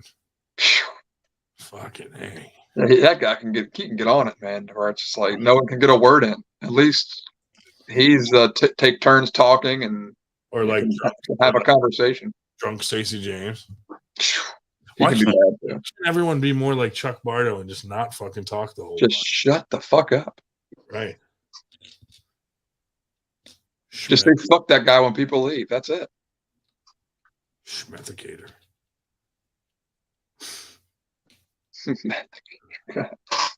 Meth. Oh, Press charges against us. he's such an interesting dude too. Just his threatening ways. Like he is the most threatening. He threatens positivity. Ooh. Bardo. Oh yeah. What the fuck? Why aren't you guys joining us? I know. It's Dude, just it's such a weird way to try to get people on your side. times where I was like, dude, that's not the way. You can't. Oh, even Ozzy was picking on him. You don't- Ozzy arm wrestler comes on. Chuck Bardo bullying his fans. There's the bully, Chuck Bardo. You should get Roger Cunningham on. He's been on before. Yeah, he's a good dude. He used to come on a couple times, dude. Yeah, it's been a while. Yeah, we should get him on. Be I like, haven't talked to Roger in a while. I used to chat with him a lot, just texting bullshit, funny shit here and there. But yeah, we should message him. Be like, when do you think this house will burn down? too soon. I don't even know if that's ever soon enough. Too soon? Yeah, because I just remember when he called Tim Lewis a big titty bitch. Do you remember that? Never go full Bardo. Never go full Bardo. Apparently, we're not allowed to say Bardo on here. Or they're going to press charges or something weird like that. It's like, okay, Well, they're not the only person with that last name. right. Unless it's made up and they are the only person with that last name. I know the Smartos. Let's just start referring to them as the Smartos so that you don't press charges. Smarto. I like it. The Schmethicator. I don't know why. Why would you threaten Dave Shell like that? Like, you have two options. You could press charges, or you could not do meth. I mean,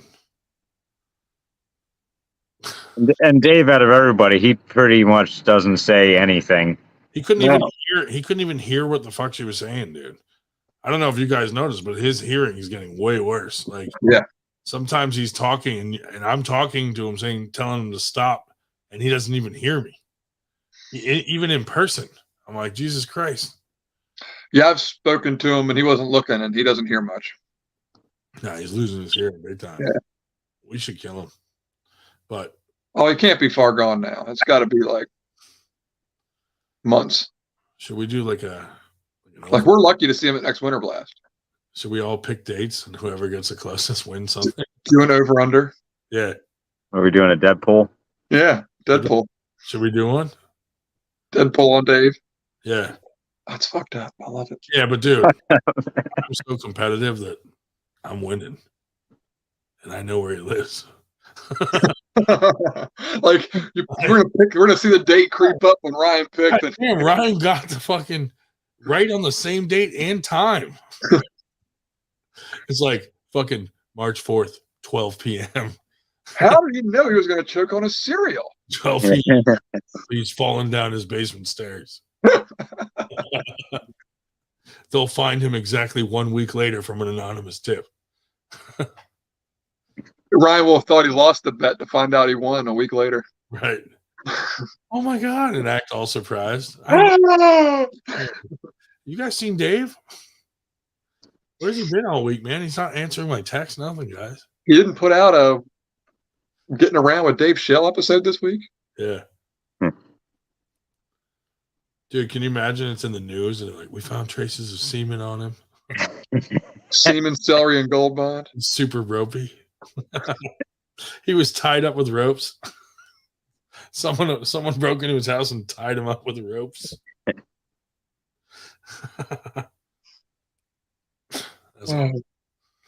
That's awful. They're self-disintegrating ropes, like the stitches you get in your mouth Like over time. It's just reminiscence. They're gonna find him looking like he was bound with no ropes because it would have dried up by then. It's just a white dried up substance around his wrist. 3 weeks and they disintegrate. I've never seen white rope burn. This is the most bizarre case we've ever had, dude. It's aliens. Why does he have carrots in his ass? like he's smothered in Gold Bond. He was tied up with ropes. He's got carrots in his ass. There's a sounding rod in his urethra. Sounding rod in the urethra. His nipples, the shirt he's wearing, the nipples were cut out so his urethras were showing. Like all these things, and then come to find out it's all the inside jokes from our show. Yeah. Test results show that somebody docked him before he died. Why is he wearing a cowboy hat? Fresh bowl cut.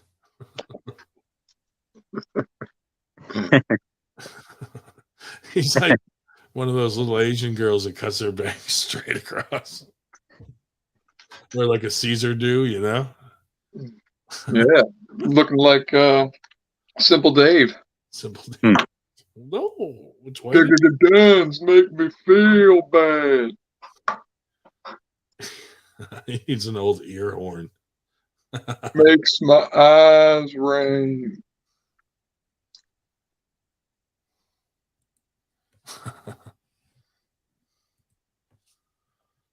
Oh man. That would be the ultimate prank, dude, if he died and like all he left us was like 98 empty Gold Bond containers or something. Yes. I would put him together. Those would be the awards at our next event. Yeah. You won a Gold Bond trophy. Thanks, Dave. At the Dave Shell Classic. There's gonna be a Dave Shell Classic someday. Oh yeah. Yeah, there is. It's gonna happen. Okay, not in the near future. It's like a stamina test. The whole tournament. Who can fucking hold center the longest? We all have to pee ourselves. We should we should reverse arm wrestle and try to lose. Yeah. Hold on and try to pin yourself. Pull back. Yeah. Yeah. The best loser is winner of the Dave Shell Classic. Yeah. The winner is who has the most mileage from arm wrestling tournaments. I like it. All you gotta do is drive the furthest to the tournament, you win. Yeah. Winner. Derek Smith. Derek Smith won, dude. Flew here. They got to drive though. Is he the one who's been here from the furthest away? I'd say so. Jamie Sheldon. Jamie Sheldon. Do we have anybody from overseas? Nobody knows. Oh. Zaza and Ameda. We had what's his name pool? Crap. Not Eric Burkjaw. It's his buddy. What about from Norway? No way, dude. Levi, I can't even say his name. Caravanassus. I don't know how to say his name. Sorry, Levi. But yeah, so he was here from Norway. Darkan, whatever. He's from like fucking Sweden or some shit. Yeah. I'm thinking though, Damon Ransom from Mars. Or whatever planet the Predator fucking came from. Hey, Schmo says Derek is further from the airport than Jamie. Oh, Derek wins, dude. Derek wins. Derek is from the continental U.S., the furthest competitor. And we definitely have some people that have come that are not from this fucking planet, like fucking Nanya. Nanya, yeah. Where is he from? Uranus? Wherever they fucking got glow sticks and fucking planet of mushroom. Comes from planet Rave. Wherever they have traditions of gas and boats. He raves out at the fucking raves that the boys that Tim Lewis fucking hangs out with girlfriends go to. It's hard to understand what I just said. No, it isn't. But if you don't watch the show, you won't understand that.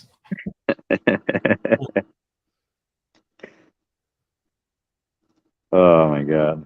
Jamie's Italian spot he bought is fire. Didn't he shut it down or something for a little bit, or something happened with the fucking investors and shit? Planet Dabo, yeah, exactly. Or his partners like kind of screwed him over or something. Something weird happened with the restaurant, I heard. He posted something about it.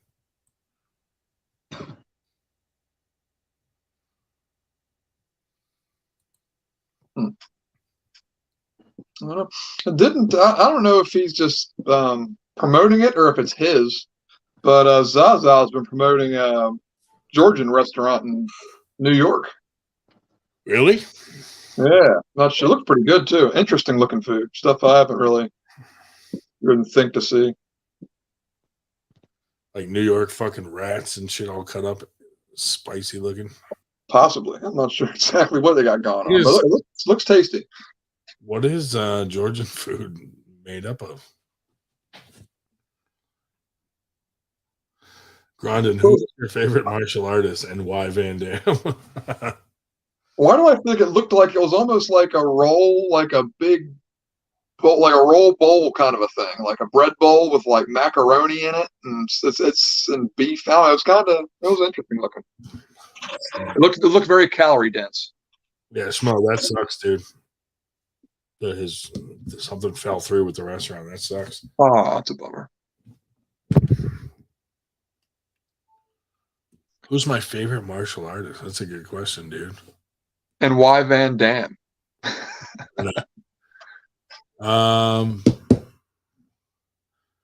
There's this little guy by the name of I don't know. I don't have a favorite. Mr. fucking Miyagi, dude. Mr. Miyagi? Nice. Wax on, wax off. I mean, are we talking real martial artists? I mean, like movie martial artists, like Jet Li and Tom Poe and kickboxer. Yeah. Oh, yeah. Fucking, what's his name? What was his name in that one? It was Bloodsport, but what? I forget his name. He's a douchebag in that, and they did like a weird voiceover, like he had like a weird voice. Tong Po. Yeah, that was kickboxer. Chong Li with the braid, like it's Chong Li, yeah. That's the guy from Bloodsport. That's Tom. That's that guy. Yeah, he's the one. Kickboxer was Tom Poe. Yeah.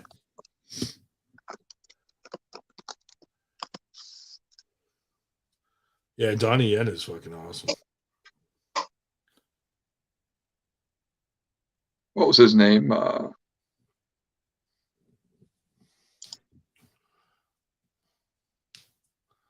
Burgers. Bolo Young. Oh yeah, that's it. Played Chong Li. Yeah. Berger is real partial to the greatest martial artist and MMA coach in the world, Steven Seagal. That's the man. Dude, he's such a fucking loser. You ever watch, like, they have, like, documentaries of, like, all his lies and shit? Yeah. Like, he was bad. his whole life is a fucking lie, dude. He tells the most ridiculous lies. Oh, well. Should we call it? Yeah, I guess it's about that time. We're pulling up on 4 hours. Oh, dude, I can't even believe it. I was like, I'm only going on for an hour. Yeah, you know how that goes. Fuck. Because I like hanging out with my boys. That's it. This was fun. David Marr looks way too happy. He just rubbed one out. Little tiny rope. It's not stripes on his shirt. Nope. Ropes. Those are pecker tracks. Self-knitted. Oh, crap. Steven Seagal. His latest films are him as a sniper sitting down. Throat rips. Yeah, I seen something like that pop up on YouTube. Whatever his newest movie was terrible.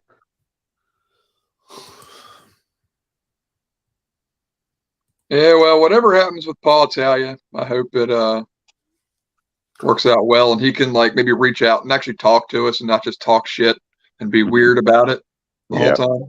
That would be really cool. I'd be all about it. Because dude, he's not even doing it like it's hype. Like he's fucking angry. That's what it seems like. That's why I'm kind of. I hope the tune changes and we can make this something fun. Dude, like I'm not angry at him. I could give two shits about whatever. Yeah, this would have been great. Like 6 months ago, we were actually talking shit and beefing. Like, oh yeah, fuck it, let's have a match. That would have made sense then. It came too out of nowhere, and there's been no beef. So it's like, what's the fucking point? You know what it seems like? It's like a clip of an old video, and it re-sparked his anger. Maybe, but it almost seems like he's mad that we don't make fun of him anymore. Like, so let's get these. Oh, I miss these guys. Let's get them back. Like, and I get it. It's fucking boring when we're not making fun of you. But man, the '98 Italia drama, it's pretty fucking funny. I miss it. Yeah. You know what I mean? It's good jokes. He was the one who didn't like it. But dude, the way we trolled him though was funny and like lighthearted. What he's doing to me is like he's fucking angry and like fucking has like a real grudge. Yeah. I'm like, dude. Yeah, I showed my old lady that video and she's like, what the fuck's wrong with this guy? I thought arm wrestling wasn't like this. Yeah. So I said, no, it's normally not. No, it's really not. So what I'm curious is because he went straight to you being fat. Is he angry at you because you're fat? It could be. He's jealous that he can't eat what he wants. Maybe he's been counting too many calories. Dude, but like, it's like I don't. It's like this came out of nowhere, dude. This is so weird. And he went on his podcast and blasted us saying, "I'm only about positivity. I'm not fucking stupid down to their level and all this weird shit." And now I'm like, dude, now you're coming at it even lower than us. Like we were joking, right? Yeah, making it personal and weird. Yeah. Yeah. Fuck that guy. Yeah. On that note, I think it's probably about time to wrap her up. I'm gonna eat his dick. Yeah. Eat his dick off. I'm gonna eat it off. That's not gay, boys. Man, eat his dick. I'm gonna eat it. I'm gonna eat the dick right off. I'm gonna eat all of it. I'll fucking beat your dick off. So look at this. Just look at it. Look at it. Oh, man. Dude, you definitely gotta come hang out at Winter Blast. Yes. We have. Yeah. You know what sucks though is I never get to hang out at Winter Blast though. Yeah, too busy doing stuff. Yep. Get to actually like chill with anyone till after. Well, hopefully this year we can have the crew set so we can be on the mic and so we can actually have Dave sit down and hang out with us. Yeah. On the live feed. That's the dream, that we have this hall tightened up by then, that we can just sit there and chill. Throw a few more tournaments before then and buy all the live feed shit we need and actually have time to play with it and make sure we get it set up right. Yeah. Yeah, dude, we could totally do our podcast during the fucking thing and live feed that and just talk shit. Like, look at this guy's tight sweatpants. His mom, Yeah, we're gonna do live commentary from the event. his mom dressed him for this tournament.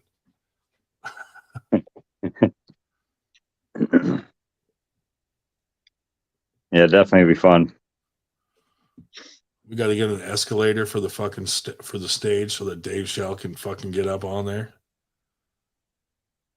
Absolutely. Yeah, I'll have to keep practicing the live commentary during practice, filming stuff, and get used to talking shit. Yeah. I did it the other day, not really trying to, but just I was recording two guys pulling at practice, and I went from Travis Bajent to Neil Pickup in like 2.2 seconds. Because I'm just talking normal about the match. I hope one of these guys need to slip and get to the strap. Then they go inside. I was like, deep inside. And it was just kind of funny to hear the voice change. But if I'm going to pick two commentators to be like, I guess those are two good ones. What was funny was at Antietam when you started yelling like Steve Walker. Yeah, that was funny as shit, dude. Explode on him.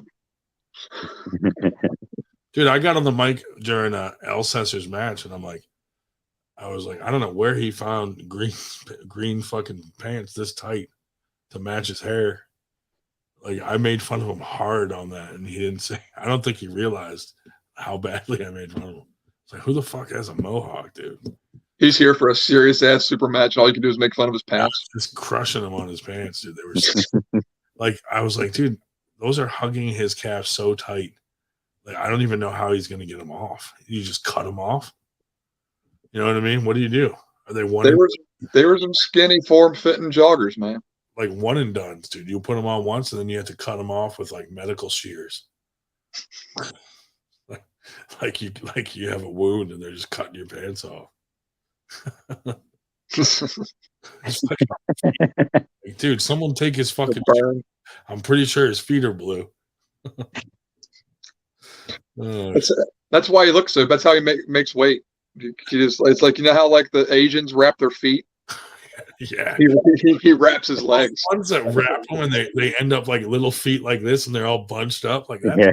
That's the secret to getting tiny little legs and big body like Brandon Elsesser. Should I do that? Wear tight pants.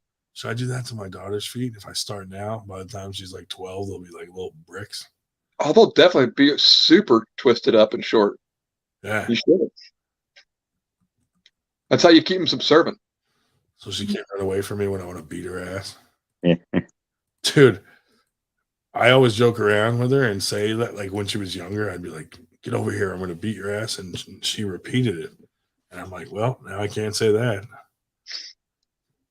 Now here comes CPS. She's like, I'll beat your ass. I'm like, oh, shit.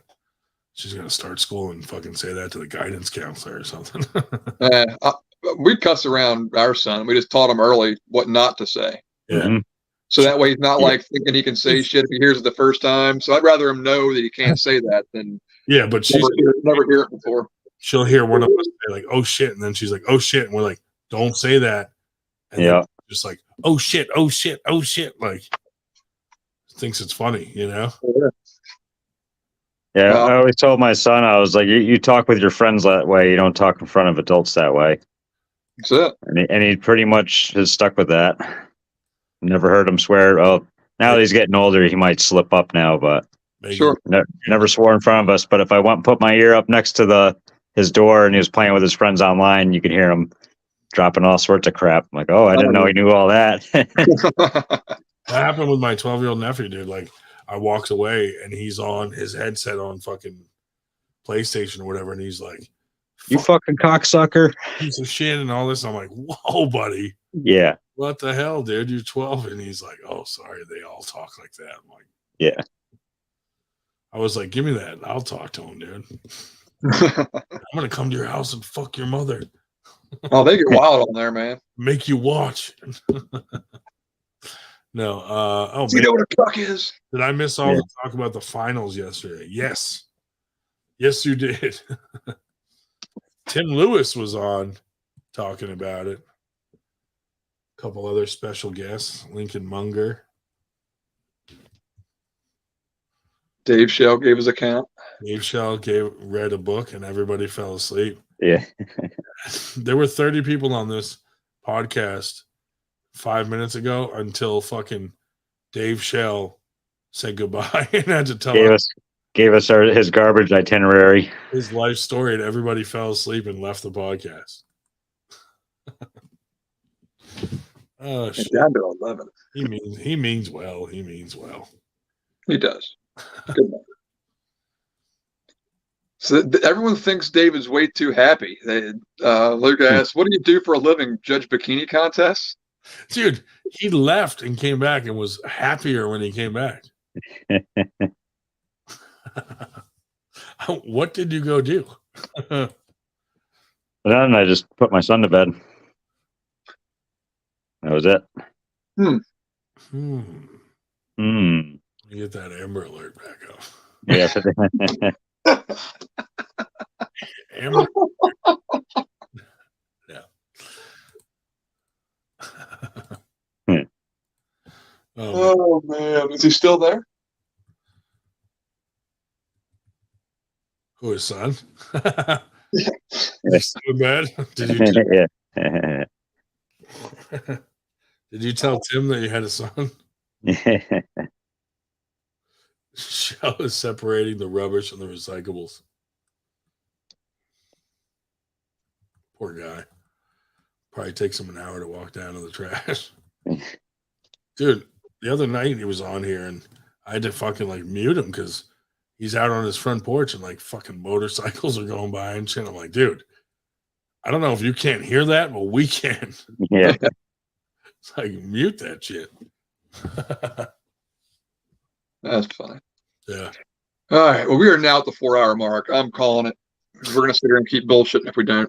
Yeah. All right, boys. Do you want one more Josh happy birthday? No, my birthday's over. No more. Yeah. I have it on a button saved, dude. Oh my god. We can do it anytime. You saved it. You saved the happy birthday song? Dude, the other day when I fucking was doing the hold on. When I sang it to you, did you see my lips moving? I was busy goofing, looking at everybody else, and that's funny. You recorded. That's amazing. Yeah, dude. I just was like, boom. Happy birthday to you. Happy birthday to you. Happy birthday, dear Joshua Berger. Happy birthday to you. Happy birthday to you. Happy birthday to you. Happy birthday, dear Joshua Berger. Happy birthday to you. Oh, man, that's amazing. Everybody else was singing too. I wasn't sure if that was you or what was going on. So, that's amazing. Thank you, Rick. Yeah, that's awesome. I cut it short because I could tell people were getting annoyed with my singing, but like I kept my voice. I didn't say a word so that people could tell that it was not me singing that. Like maybe they'll think it was someone else. Oh, that's great. Oh, thank you. That made my day. That's on there permanently. Look at what my old lady started. It started with my birthday. I don't think you guys sung "Happy Birthday" before me. She requested it. She were the first, dude, which was cool, dude. At first I was like, I didn't know who it was because on Facebook you don't have the same last name. So I was like, yeah, who the hell is this? And they were like, can you sing "Happy Birthday" to my husband? And then later she said who it was. And I was like, oh, okay. Yeah, of course we can. Yeah, we're basically married. We've been together for like 20 years. That's why I got the smile on my face. I got a good woman and a good kid. Dude. I don't need that much money. That makes all the difference. Yeah. That's right. I'm in the same boat there, dude. I do the farthest thing from a great job either. I do manual labor like since I was 7 years old. I work my dick off every day. Yeah. And you just got to keep there's been a couple of people that ask like, why you stay so happy? Because you just got to be positive. You'd Good be positive happy mental about it or attitude sad changes about it, I everything. guess. I'm like, I'm never in a bad mood. Like, No. even if there's something in my life that's fucked up or something going on or some midge is threatening me, like you would never know at work. Like, Yep. when I'm at work, I'm fucking in a good mood. I don't give a shit.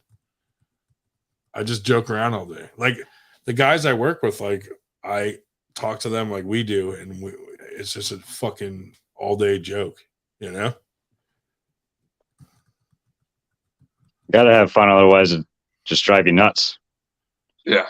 Being all Absolutely. pissed Can't off take all it the too time. That's seriously. not. What's that? This life's going to happen Okay. one way or another. You can smile or frown. A good regimen of dope helps out too. It helps to keep me in a good mood that someone like Paul Italia Yeah. called me fat all day and is so angry, and that I'm like inside his head to that level. Like, that's awesome. You know, makes me feel good about myself that I could have that impact on someone's life. Yeah, and you can see how much he's thinking about it too. If you look at his video and then go down and read the comments, he's like has these paragraph responses to some of the people if they were hating on him. I'll have to go check it out.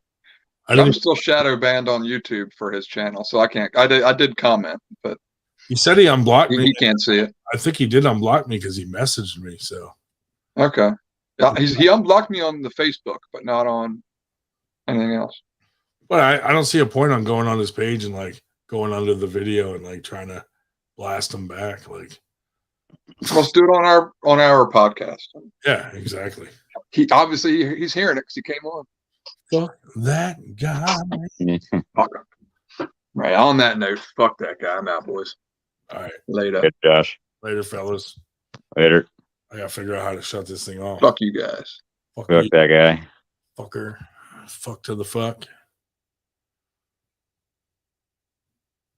End broadcast.